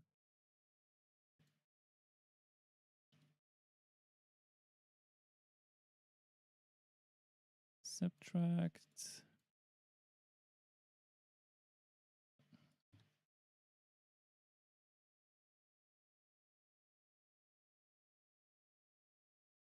Oh wait, did it rotate? It's supposed to be the same angle. Yeah, let's fix it by hand real quick. Should be okay.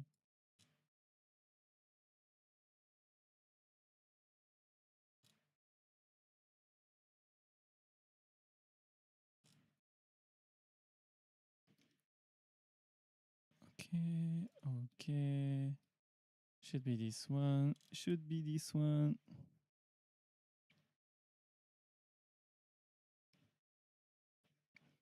Which one is that again?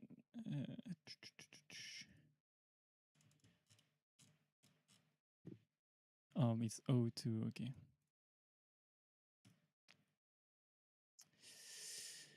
Now we can re-import this one. Re-import, and now it's good. Now I can try to. Oh, there's a tiny nudge. Okay.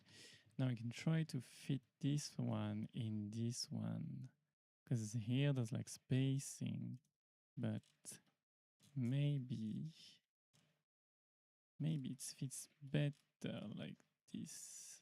So the straight angle is going down. It's getting, okay, it's getting taken away.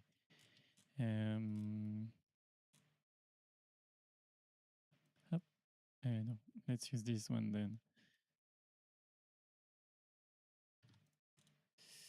And we have to take this one up.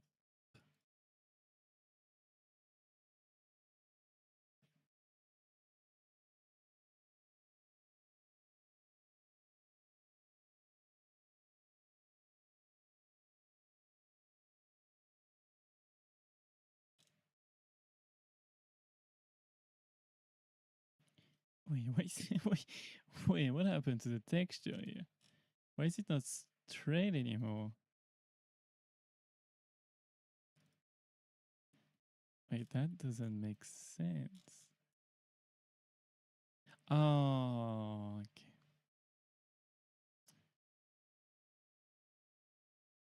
Because it's okay. It's not this edge I should cut. Wait,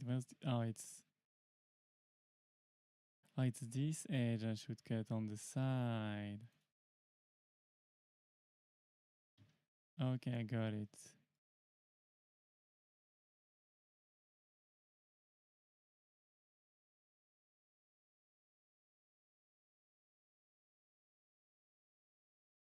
So it should be the actual corner that's here.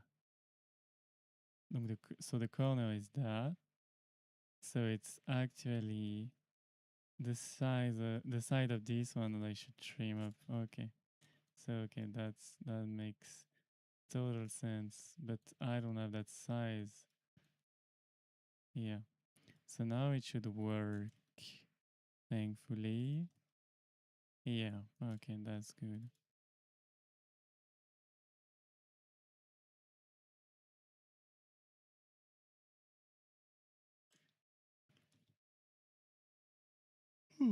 Maybe.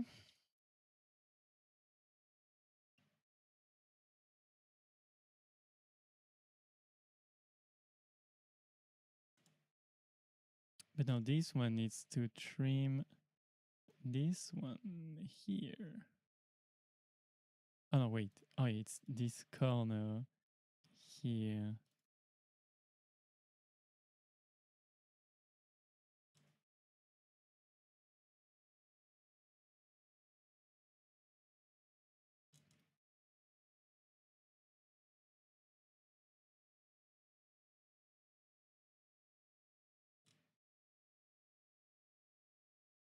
Yeah, now that works.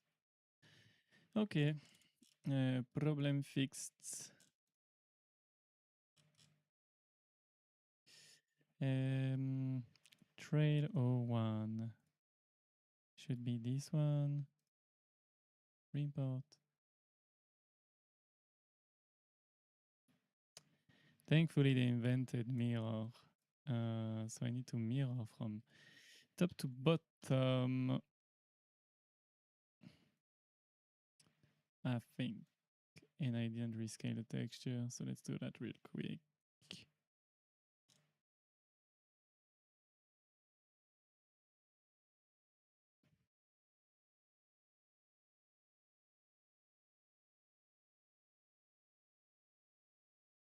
Ooh, okay. The angle is not perfect.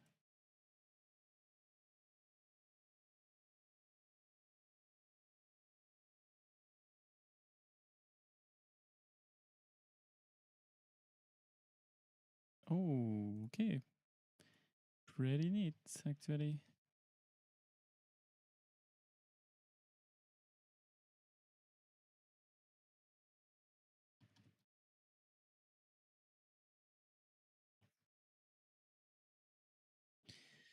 Okay, so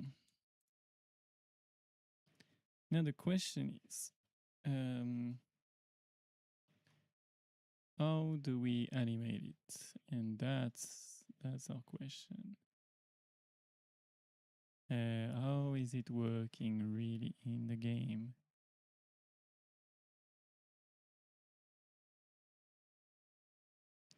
Oh yeah, we forgot the initial part.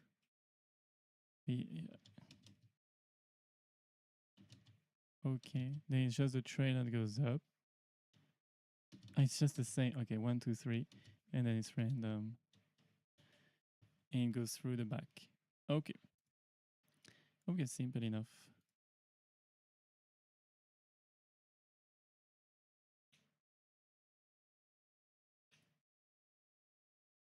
Mm-hmm.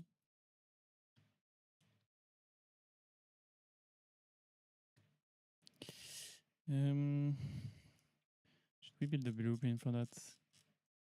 Kind of wanna have a blueprint for that, but Um, then it needs to be in runtime, and I don't like it.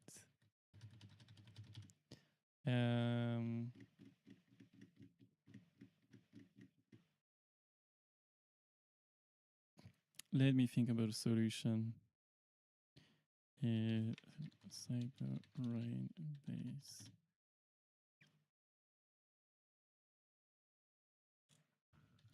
Cyber rain. I will gonna the impact.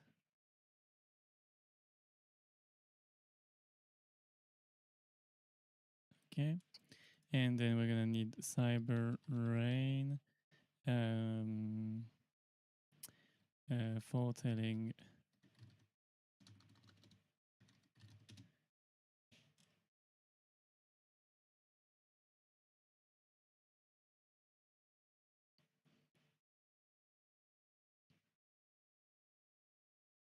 So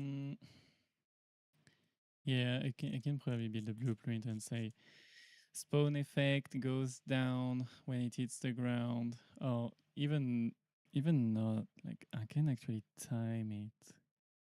Spawn the effect, or like I can make a pooling as well. Should I do that? I wanna do that for another example, like projectile pooling and optimization. Because right now the sandbox is about working in Niagara purely, and then later on I will probably switch to a blueprint and like proper implementation, or like do some like systems to like spawn your effect, or like spawn your AoE on click where it spawns, with like the preview of the spell and everything, typical stuff you can see in like some bigger tutorials, but I thought about doing it live for some time. Yeah, because if I do, yeah, let's build the blueprints. Because I feel like for this one, uh, it makes quite a lot of sense, because we have 3 projectiles, and I think it's gonna be much easier. So blueprint, effect, no, cyber rain effect. Because I could just like copy the setup from the fireballs that are here, but I think it's not interesting for you.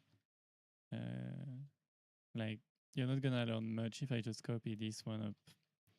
So let's actually build this one in blueprint, and make it look good. So blueprint it is.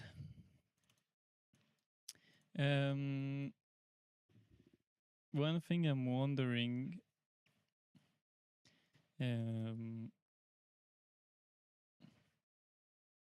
is if I do it here, like so it runs right now. I can have a button. I can actually have a button and play it in the editor, because I think there's like in editor. There was in editor only, which will work for us because we're only in the editor. I remember seeing a function like that somewhere. That might be a function that I've seen during work, which then we don't have, unfortunately.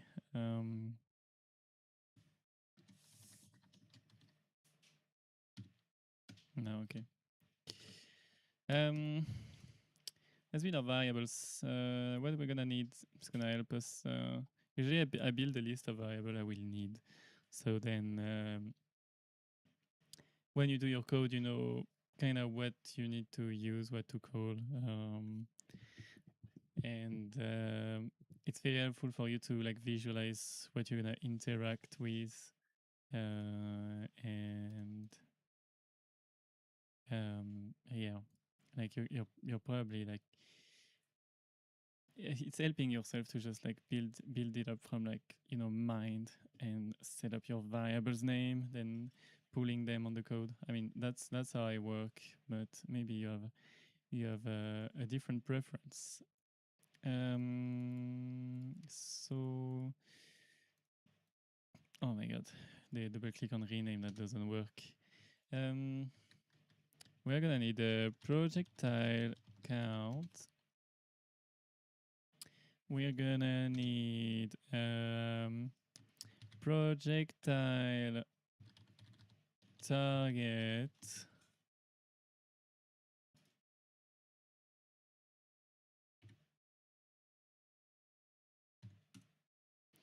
We are gonna need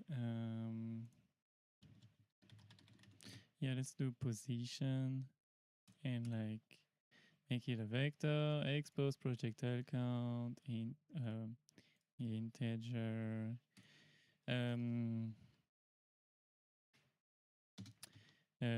AOI, alors impact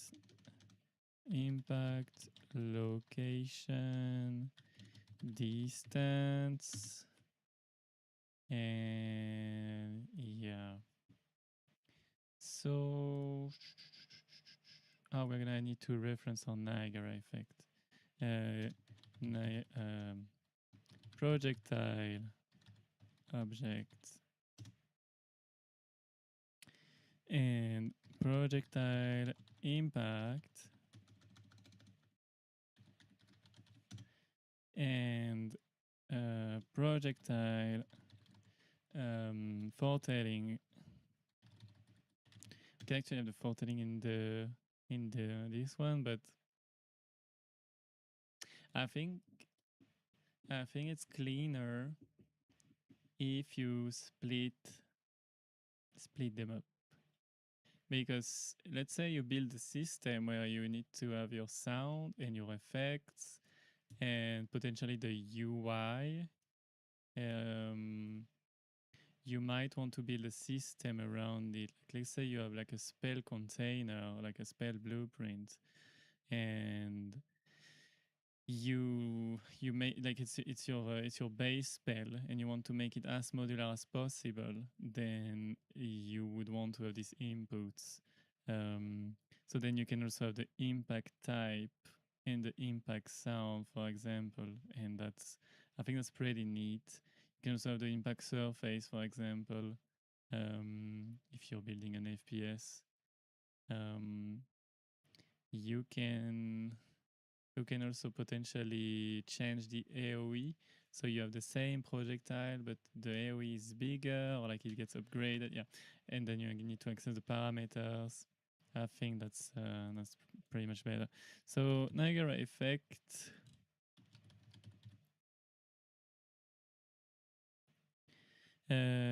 Object reference. Can we copy that?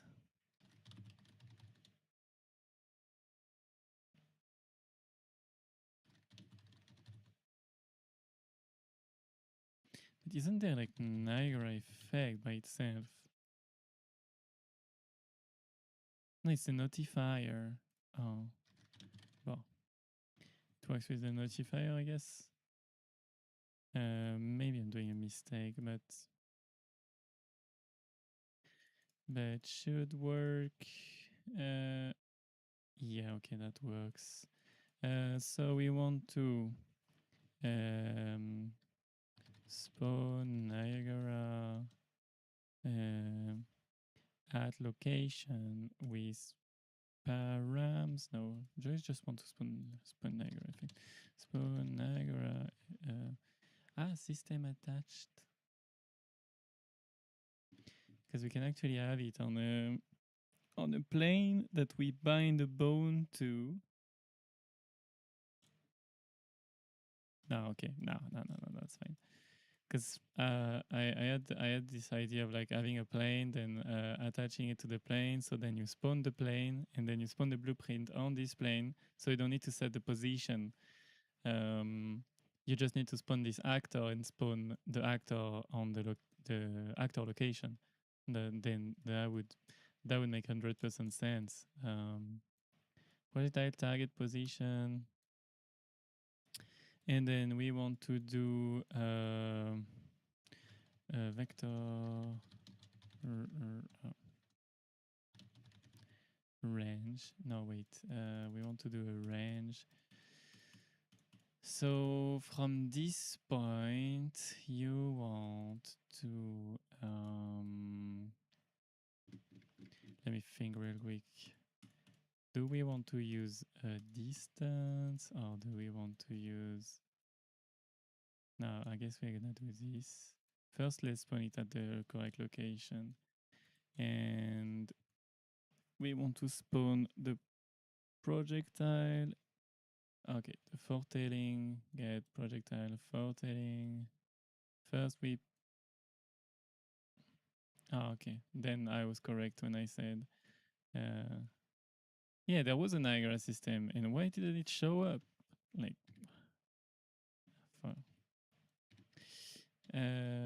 tech... projectile... effect... yeah. No, just name it projectile. Projectile... oh no, yeah, we wanted foretailing first. Foretailing.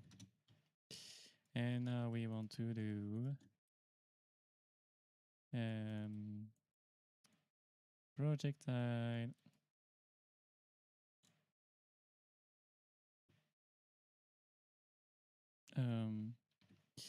move the variable projectile,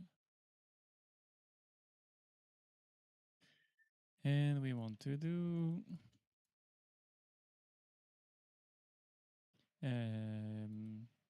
impact. Since we know as how much height we're gonna spawn it, we know when it's gonna impact. I don't think we should have like any reactive things yet. Like we're gonna end a lot later in other blueprints. Okay, scale rotation, blah blah blah. Our pooling method. That's perfect. That's perfect. Okay, let's add a projectile. Okay, just for debug, I'm just gonna add in the foretailing the cyber grenade. That's gonna be fine. Projectile rain here and impact. Oh no, wait. I should probably do the cyber grenade in impact. Okay. And in the foretailing, I'm gonna use the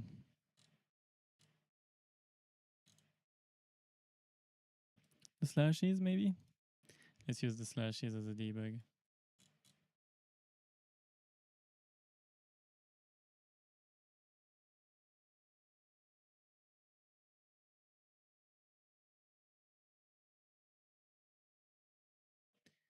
Ooh, there's gonna be a storm.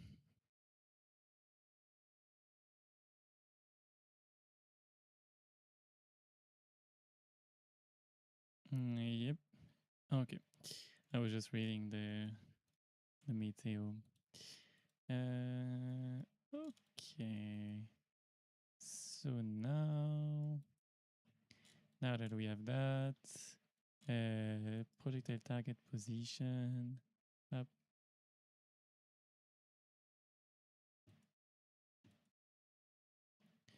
Up. Okay. So now the problem is they're all gonna spawn at our target location and the projectile too. So that's a problem. So that we're gonna do is we're gonna do a timeline. One of the best nodes invented in this world. And we're gonna do projectile animation. And so we need to duplicate this one, duplicate projectile offset spawn position.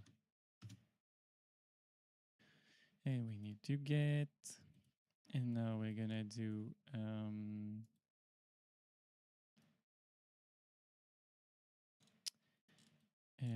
probably it's like I'm doing everything on the... I should do a custom event. Press key. No. Wait, how do we do it again? Key, K, yeah, okay, perfect. Let's use A. No, let's use E. Okay, E. When you press E, because the begin play is gonna mess us up. When we press E, it spawns the system, and okay, we delay. Oh, the delay! I hate delays, right? Sometimes get your code very messy. We delay it by the that's variable warm up time, and we're gonna make this a float of get warm up time up, and we're gonna we're gonna need to learn these two. First, we're gonna need to create a track and do this. Add a key.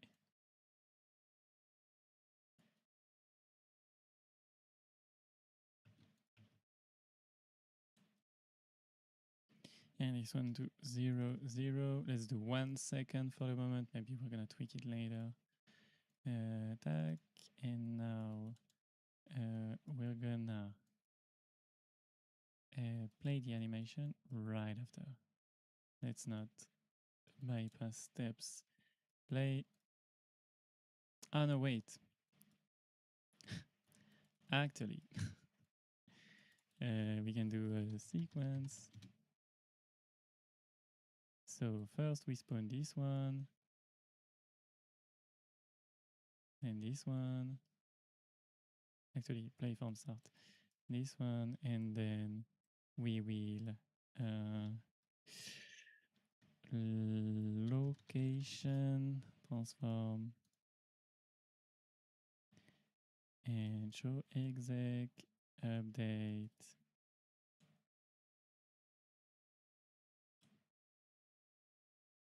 up.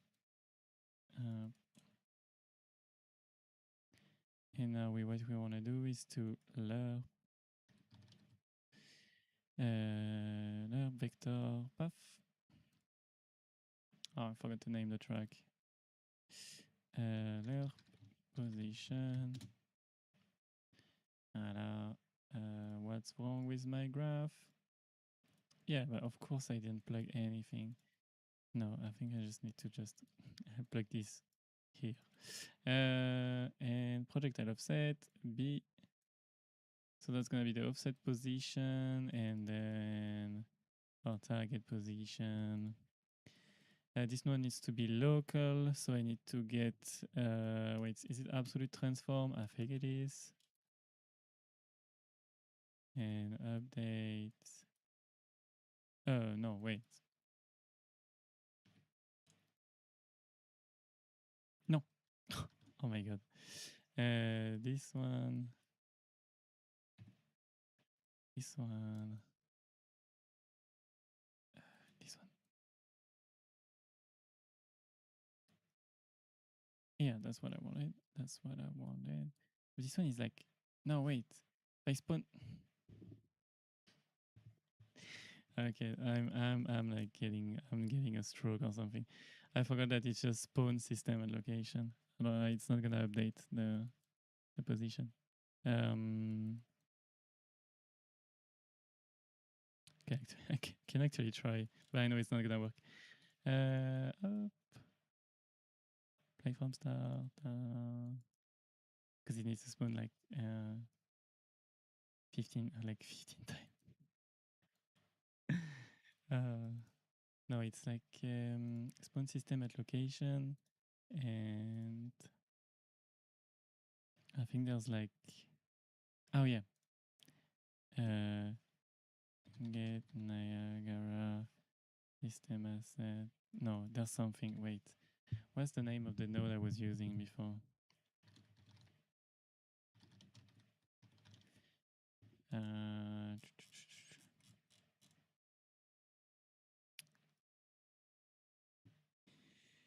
Yeah, but that's not what I wanted. Which one it is again? Get Niagara.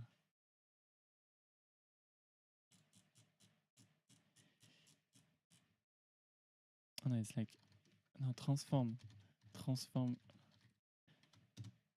No, there's like I remember there's like something to animate it.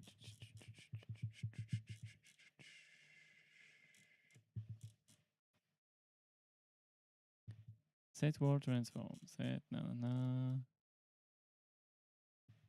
It's not gonna be. Oh, maybe I need to. Maybe I need to. No, spawn system at location. But no, maybe I should use spawn system attached. No, wait, I don't remember. Wait, I'm just gonna try because maybe I'm making this up. Is that cyber rain path?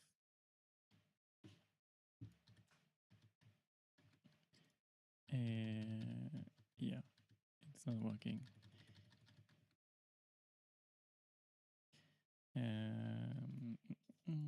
Oh, I need to change the settings of the gameplay as well.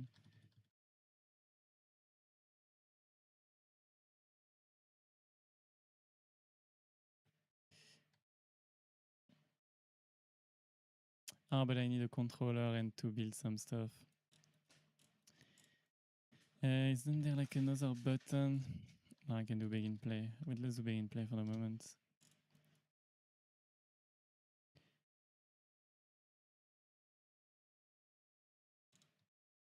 Oh, right.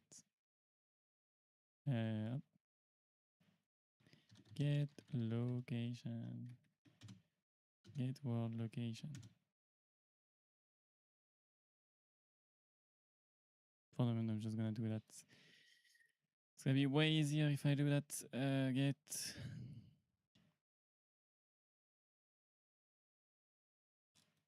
Because our target position is basically gonna be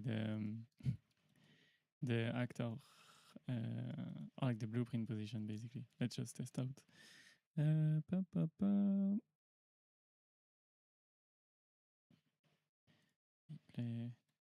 Yeah, it's working. Holy moly. Oh, wow. That's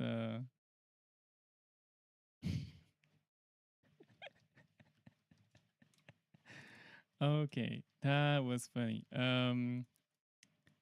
Why? Oh, because it's repeat. I got it. Because I think it was repeating the sequence. And also projectile count is 0. But I didn't link the projectile count yet, so no, that's not it. I think it's just a sequence. It's just doing like 0, 1, 0, 0. Oh, okay.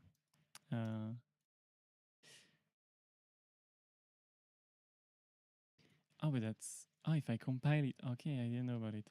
If I compile it again, it's not crashing as usual. No, okay. That's kind of funny, okay. Okay, let's be serious for 5 seconds. I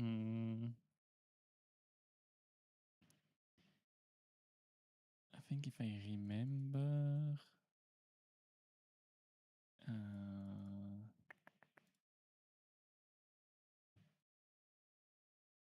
if I remember... Maybe I should build... I'm gonna build a system later, I think. Like, I'm gonna build this cleanly after.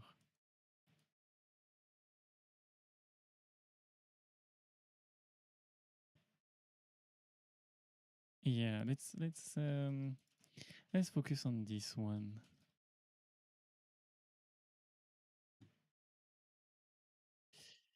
And let's I think I added a ring glow somewhere because I still need like the halo here. So should be in the material lights. Yeah, let's reuse this one. That's perfect.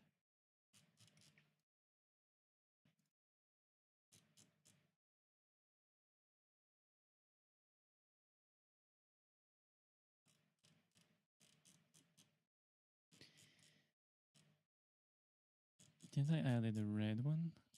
No, but I don't need the, yeah, I don't need the color curve. Can just use this one, this one.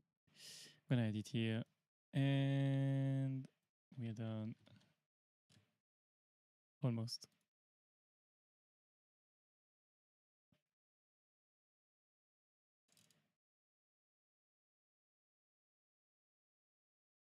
Where is it even? Oh, what? No, it's a. Is it a full rebuild bug? No. Okay, it was here all along. It was broken. Okay. Let's have it on top.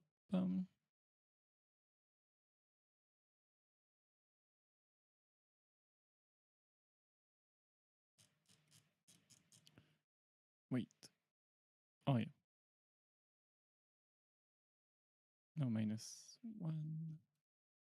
Okay, let's reduce a bit the opacity. Ooh, okay, which one is overdrawing like crazy right now? Oh, all of them, I think. No, I think it's this one.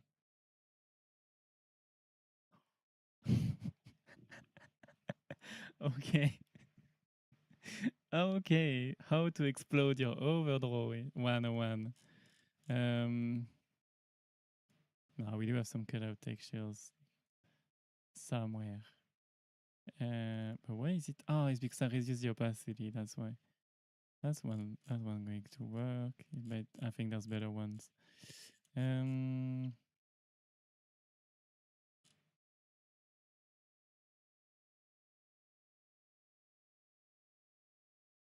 Could also have like a texture that's not.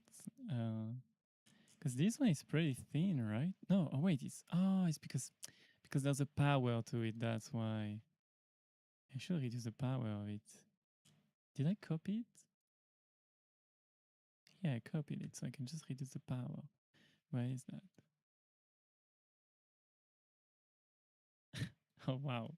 We're gonna do this. Remove the cutout. It's still it's here. Okay. Why is it inverse? Yeah, this one is like the regular size. That's weird.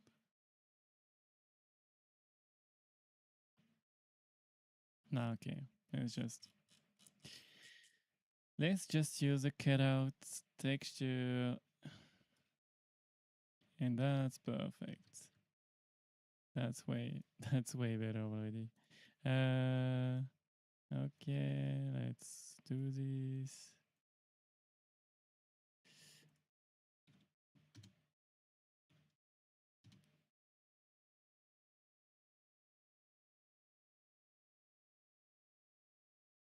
Oh, we're killing the background arrow in the background, so we're gonna need to. We're gonna need to put it back up. So it's at -1, -2. And this one is at -1. It's very strong. Like on the reference, barely there. Yeah. It's also slightly bigger, I think.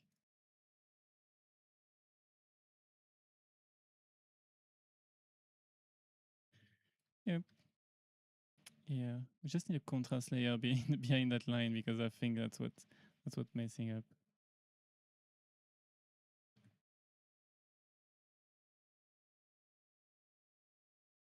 Oh wait. Yeah. Can be a bit odd.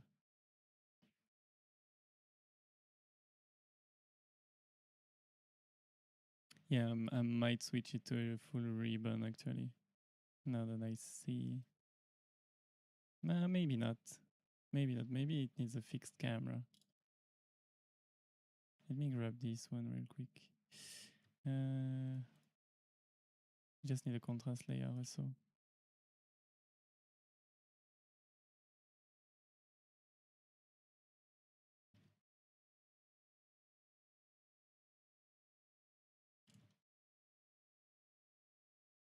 Yeah, it needs a contrast layer, I believe.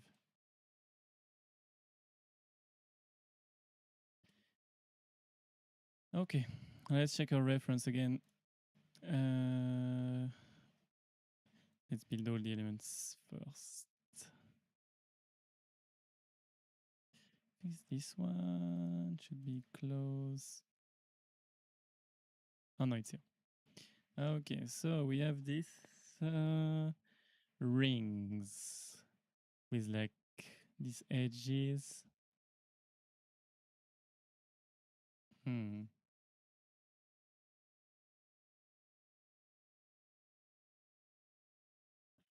Yeah. Yeah, we also need something on the ground because we're gonna be top down. We're not gonna be like full 2D like they are. Yeah, I think I can already do that with what I have.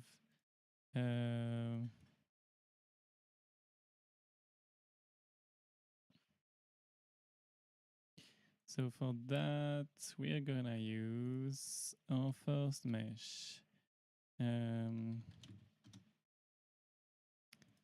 that. A mesh.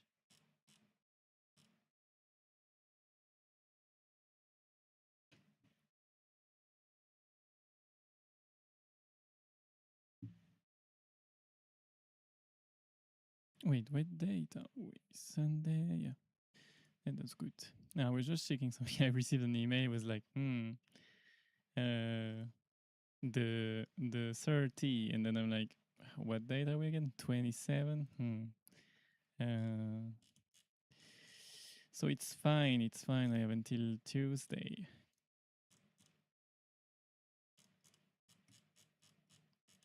No, didn't I just build?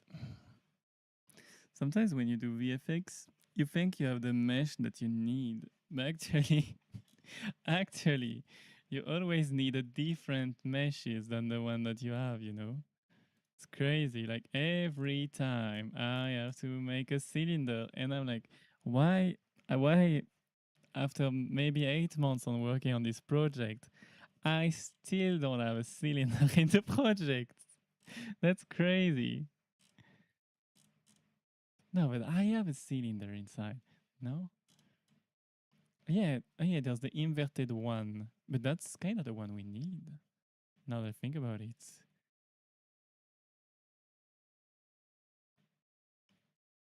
I mean, I'm gonna use a two-sided one anyway, so what's missing from that? I'm gonna switch to standing mode. I've been standing too long today. Alors.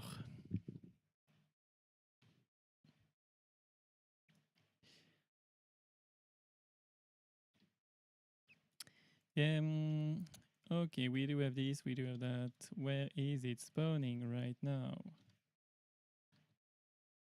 It should spawn in the middle. Oh yeah. It was actually spawning, but since it's inverted, okay. Yeah, I'm gonna need a two-sided material anyway. What gradients material do I have already? Not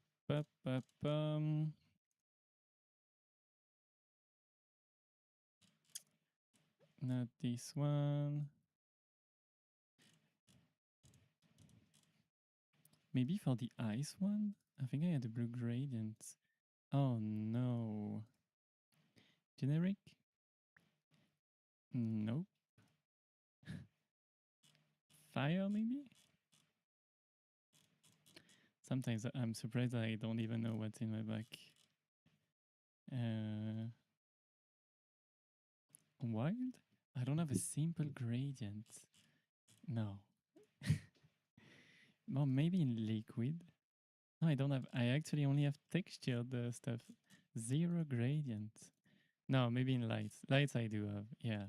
Okay, let's use this one. Oh, there's this one as well. Okay, let's check. This one. Yeah, perfect. Mesh initial location orientation. I never understood why they put random in the first one. I mean, can make sense if you're debugging and then you don't see it in one angle. But no, I don't think so. Wait, is it? Oh, it's okay. It's normalized. I forgot about it. Let's add just a slight offset. 500 or 100. Okay, perfect.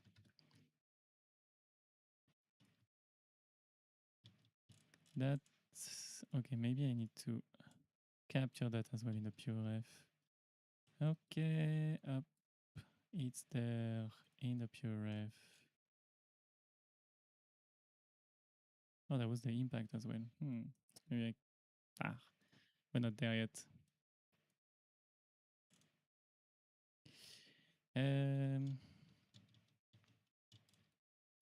Gradient is very smooth. Wait, this one is noisy. Oh, okay. There's actually noisy texture in it. Did I copy it? I can copy it.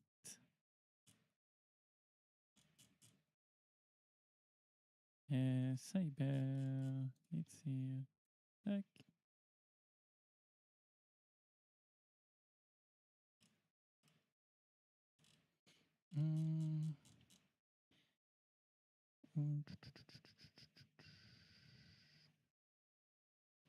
I guess I can just switch to the translucent master and not the regular one. This one. Ucha.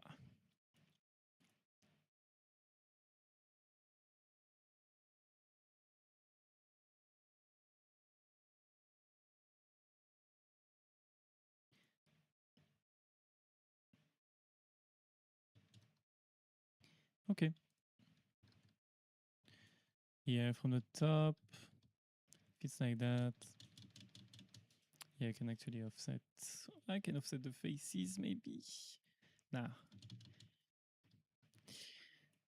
Nah, I think it should be like that. If it's used in like a game, if you're like that, you're gonna need like to have like another ring on the ground. But I'm gonna probably do that anyway. Now I need those lines. So I kind of need another cylinder with a Fresnel. So what I can do is take this. Wait, I think I have this material already. From the grenade, yeah, from the grenade. Grenade. Yeah, cyber grenade. And then there's the dome, which is this one? Not sure. No, this one. Dome. I should rename it.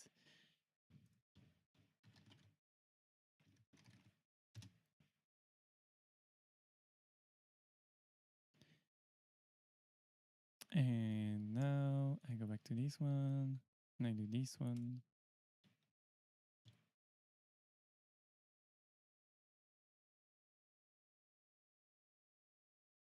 Mm-hmm.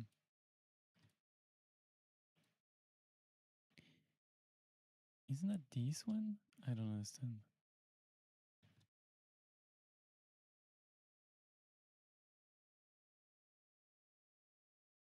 It's supposed to be this one.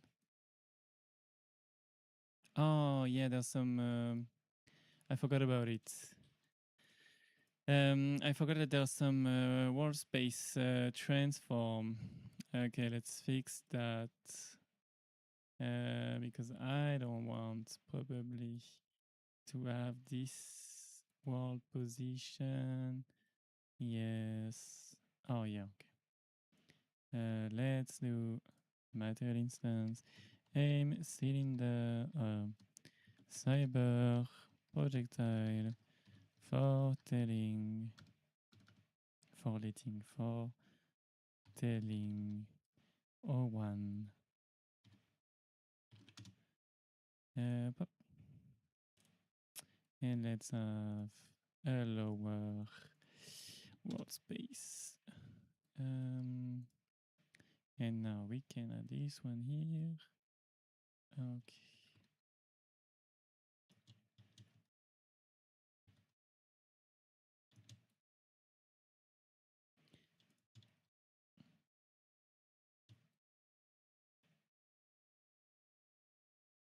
I forgot that this material is also it's set up to work on this portal right there, but it's a pretty bad contrast layer right now. Okay. Okay. So this one needs to be minus 25. Okay, so it's actually the Fresnel I want. So I guess I need to extract it. Yeah, but I'm gonna extract it, I guess. Let's copy another version of this one. Prism, Fresnel, O1, Cyberrain, Foretelling, O1. Let's get rid of. Now dev file is good. We can get rid of that. We can get rid of this and that.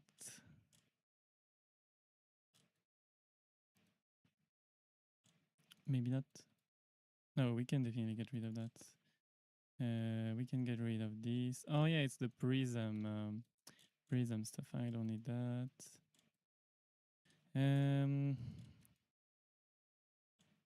I don't need that. I don't need that. I don't need that. Banner. Yeah, I don't need any of the dispersion anymore.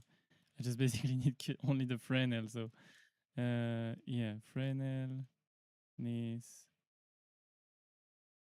Yeah, okay. Let's go a bit faster. Could have made the material from scratch actually. Would have been faster. This and that and this and that. Okay. And now pop. Okay. Infinite.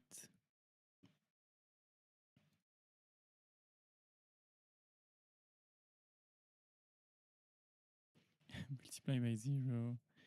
Okay, there was some weird stuff. Just gonna need a simple Fresnel, I think. Huh? That's all I'm gonna need. And maybe a threshold. A threshold. Yeah. Now the lerp. Yeah, and now multiply. If multiplying didn't exist, VFX wouldn't. Or maybe it would.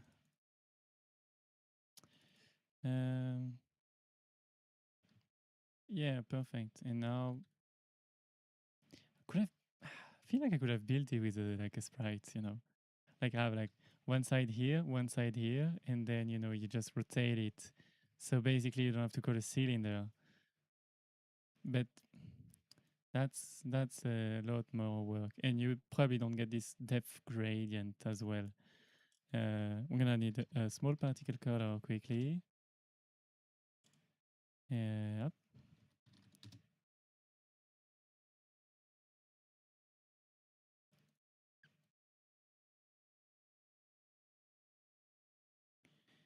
251.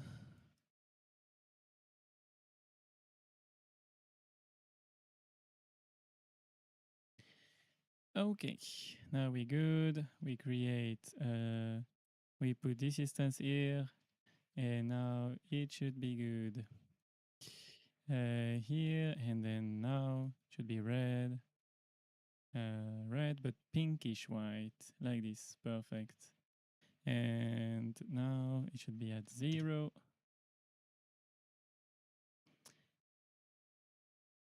Oh, it's probably because of this.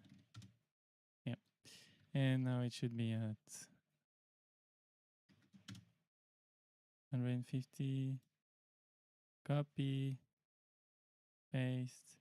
Now probably gonna need a tad bit redder.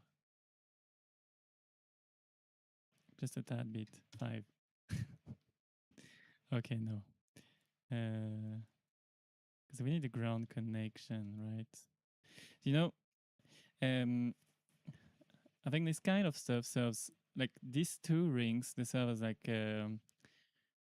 gradient contrast, And if we had a ground, I think the shapes would be just like that, just like this ring, like this projectile would be like pinkish, whitish, something like that. Like I can definitely see the pattern draw on the ground, like pinkish, whitish, maybe a bit toned down, a bit like the.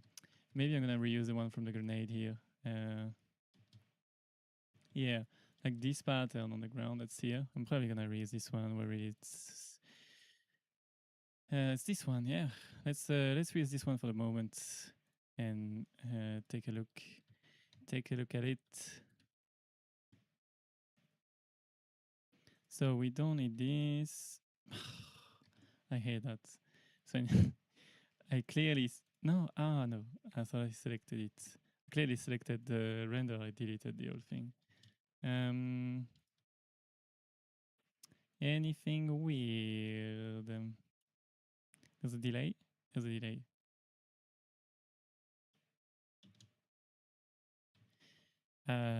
Color sprite. Is there something somewhere that's not set? Maybe it's the opposite side.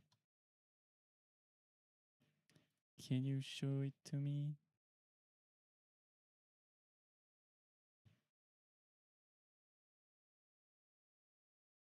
Initially there was a position, but I deactivated it.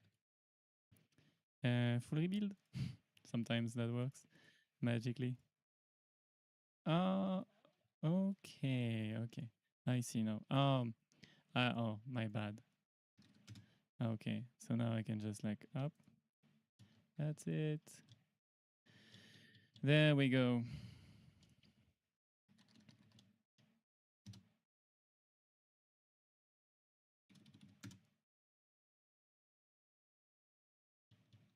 Oh, it's random again. 0.25.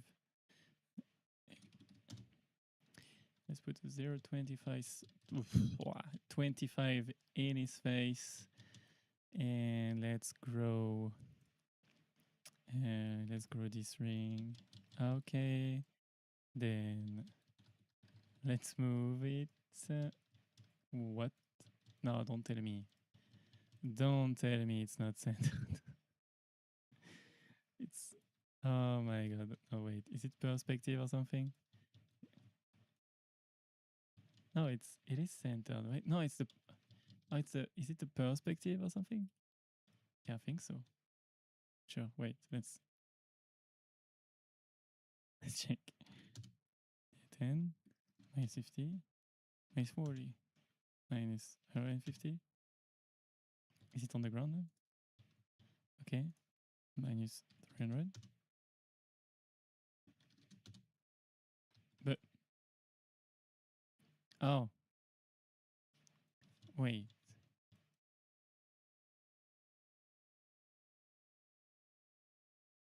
No. It says. My bad. No, okay, it's not the same axis again. Okay, no, that's good.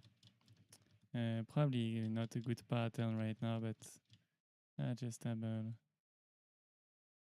Yeah, probably not a good pattern. Let's just copy this one and let's check if we can make it better by tiling it better.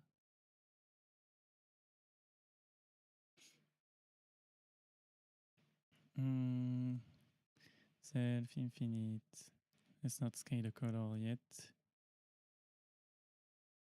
2. Ah, apparently it's 3. Or is it the 5? Oh, so that's 3.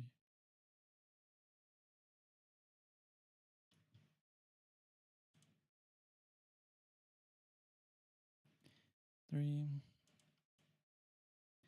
And let's remove the scale color here and there. But is it 3 here? No.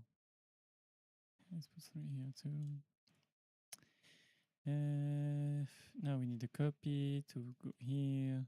And now we need to change the tiling to. Ooh, okay. 3. Yeah, we need something very thick.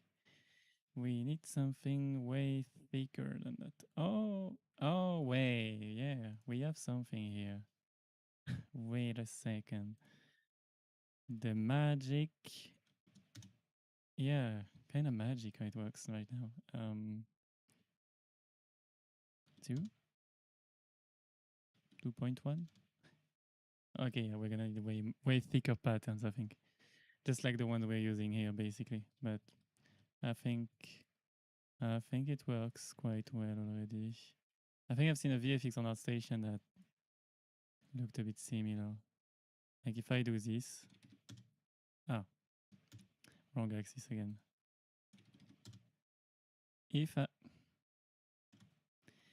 I had to bet my life on picking the right axis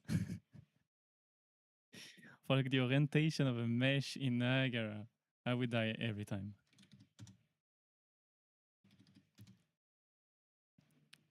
If my life was on the on the line, it's over.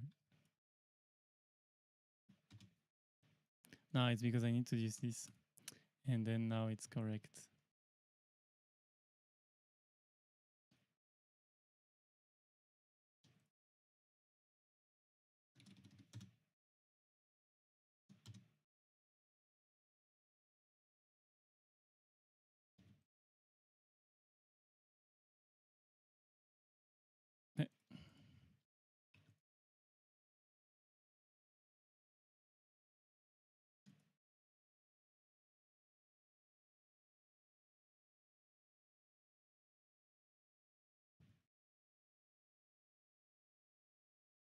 Is it because it's not, I didn't put too local? Me. Oh, I think it's because of the pivot points.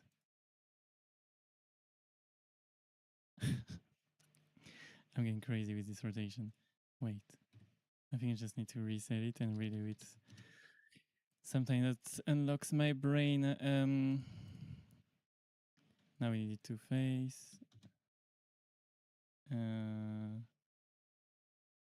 Wait. Yeah, this. No, that's way easier. No, what?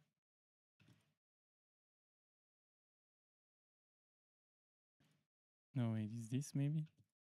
No, I remember. Why is it not working? It's only when I'm live streaming that, first stream, there's gonna be some stuff that's not working. Otherwise, it's not the first stream.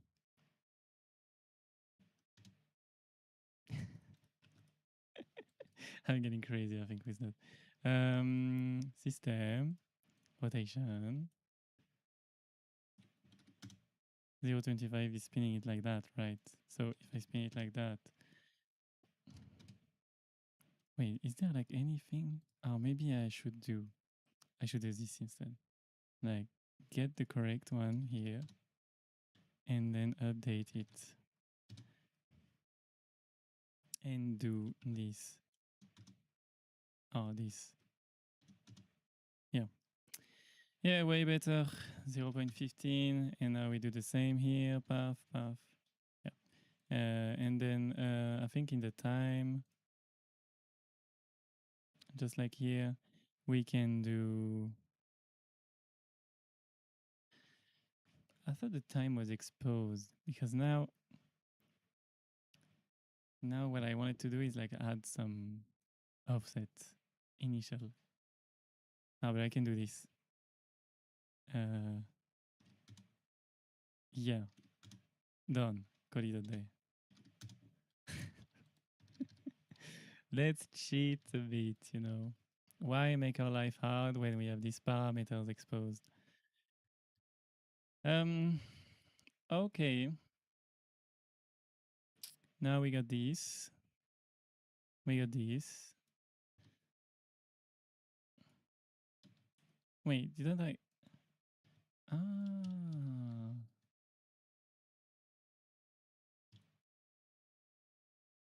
Ah, because now it's gonna take the same axis. Ah. Yeah. Okay. Let's raise them up here on the x-axis. Oh, my bad. Because it's the inverted cylinder striking again. Minus 250. Minus 250. Okay. And then we're good. I think we're good.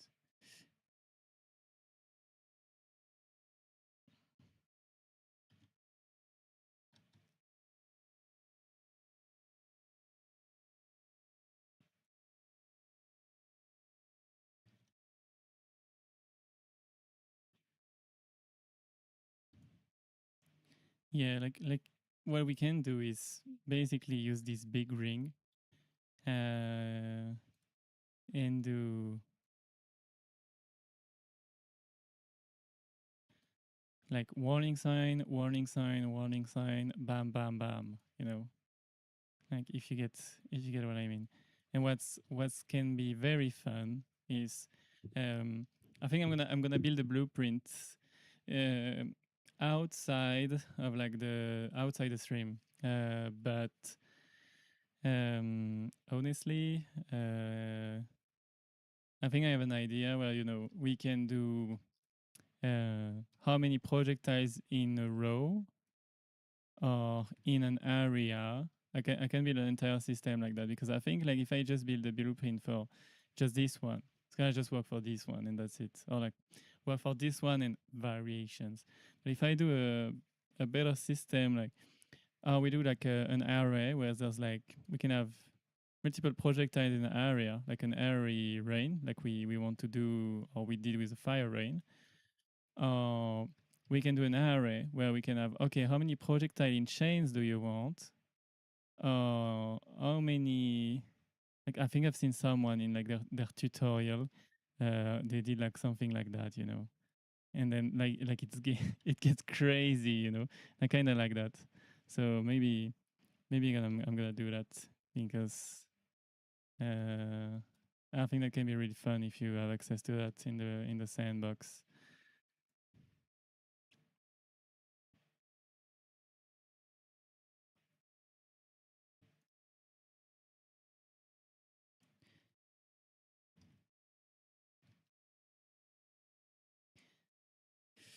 Okay, objective done for yeah. There's probably also some ground stuff to add, but I think for like these first 2 hours, maybe I'm gonna stream longer. But today it's very warm and like I'm legit sweating. So I think I'm gonna get some fresh air or something, because it's super warm.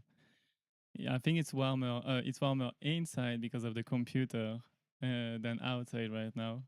So I think for this time, in this condition, I'm gonna stop there. But I managed to do what I wanted to do.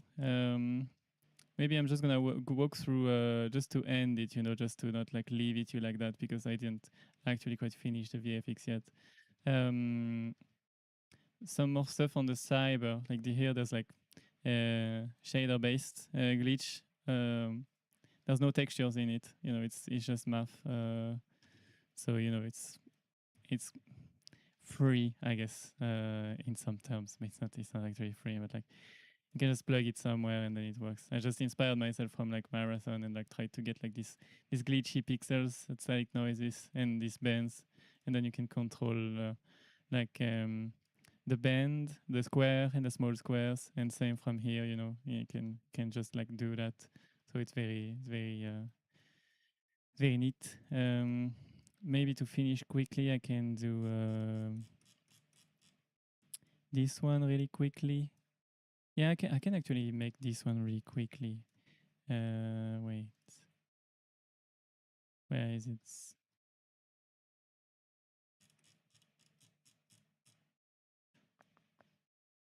It should be here, maybe. No, it's in the textures, I think. Texture, wave 3, cyber. Yeah. So here in the flipbook base, you know, it's just I use this trick in my portfolio, but on the right, I'm showing the texture. You can use this one to make like some glitch effect, and you can like you know, here's 248 because it was like in the portfolio, so I just upscaled it.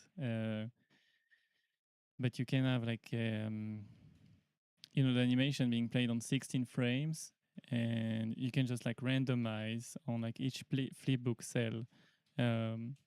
So then you're able to have like some kind of unique glitch effect, and it doesn't repeat too much. So instead of like doing 1, 2, 3, 4, you do 1, 3, 2, 3, 4, 3, 2, 1, 4, 3, 2, and then you will have like something very unique. Then it will be just about tempo. And you can do that with math, I think, which just like, well, you know, you put a truncate, and then with the time you can get like a very glitchy stepped animation, and it can feel really nice. I'm gonna try and see if I can stream After Effects to do this one, because I wanted to do like some After Effects stuff and like animate some UI panels here, and see what I can do with that. Because the problem with streaming After Effects is like After Effects takes shit ton of resources. It's crazy how this software is like eating up all your resources. So I might just prepare a lot of stuff for the next stream, and spend some time in not in the rendering, but like how to use them instead, and do a quick breakdown and have the video ready, so you know I don't like overheat my my PC or something. Because streaming and After Effects, ooh, that's probably tough in terms of performance. You're gonna see a PowerPoint, I think. Maybe some post-process effects on the side. You know, just cooking some of them. I think I already have some stuff in the engine ready. Oh yeah, I wanted to do some scan effect. You know, like that can apply to like the environment, and you can see like the items, like the, for example, if you have like an items that like important and you need to collect, the material will be yellow during the scan. And maybe I wanted to add some how is it called again, you know, in Death Stranding there's like these particles that are on top of like the ground. I've digged into it, and there's a lot of like, I believe they use distance field. I don't think they do a trace, because in Niagara there's like, I think I'm using it for that actually. It's like a collider check basically on the GPU, and it allows you to just like be close enough and hide it with like an impact or something. But yeah, I think it will work for like if you spawn particles on the ground and they need to adapt, it will work. I also have this one that has this principle where it's like it attached to the ground, and then you have this like wind effect, and it allows you to basically like if I had to place like points, that would be hit, and then I mix it to like a grid or something, like some grid tech, so you know they're not sticking on each other, and that would work, you know, and we would have our Death Stranding effect coupled with like a scanner, and then I think this one will be really good. I think with this one and this one, I think this is the most important effect.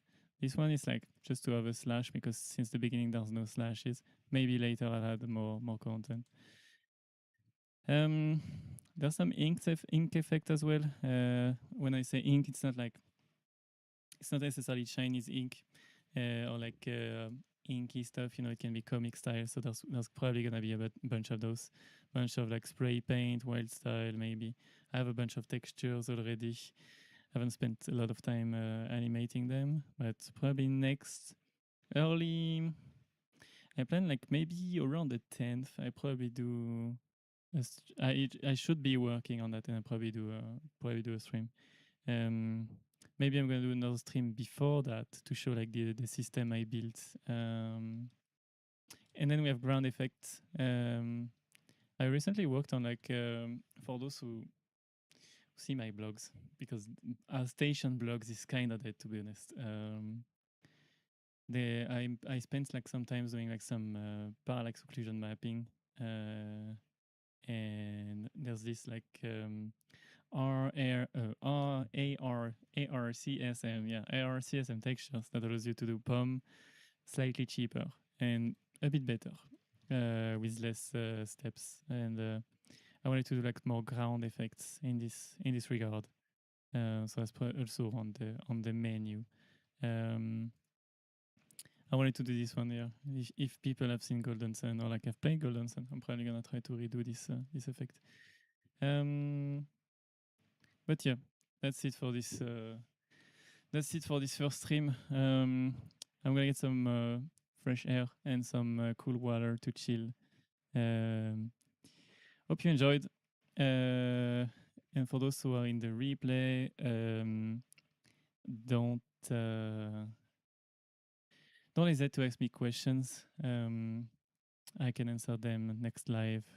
For the videos in general, I slowed down a bit because it was taking way too much time over my work.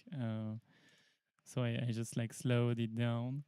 They're still, I'm still making them like in the background. I have still like some footage to show. But I'm probably gonna post them where like the pace in my work schedule chills down a bit.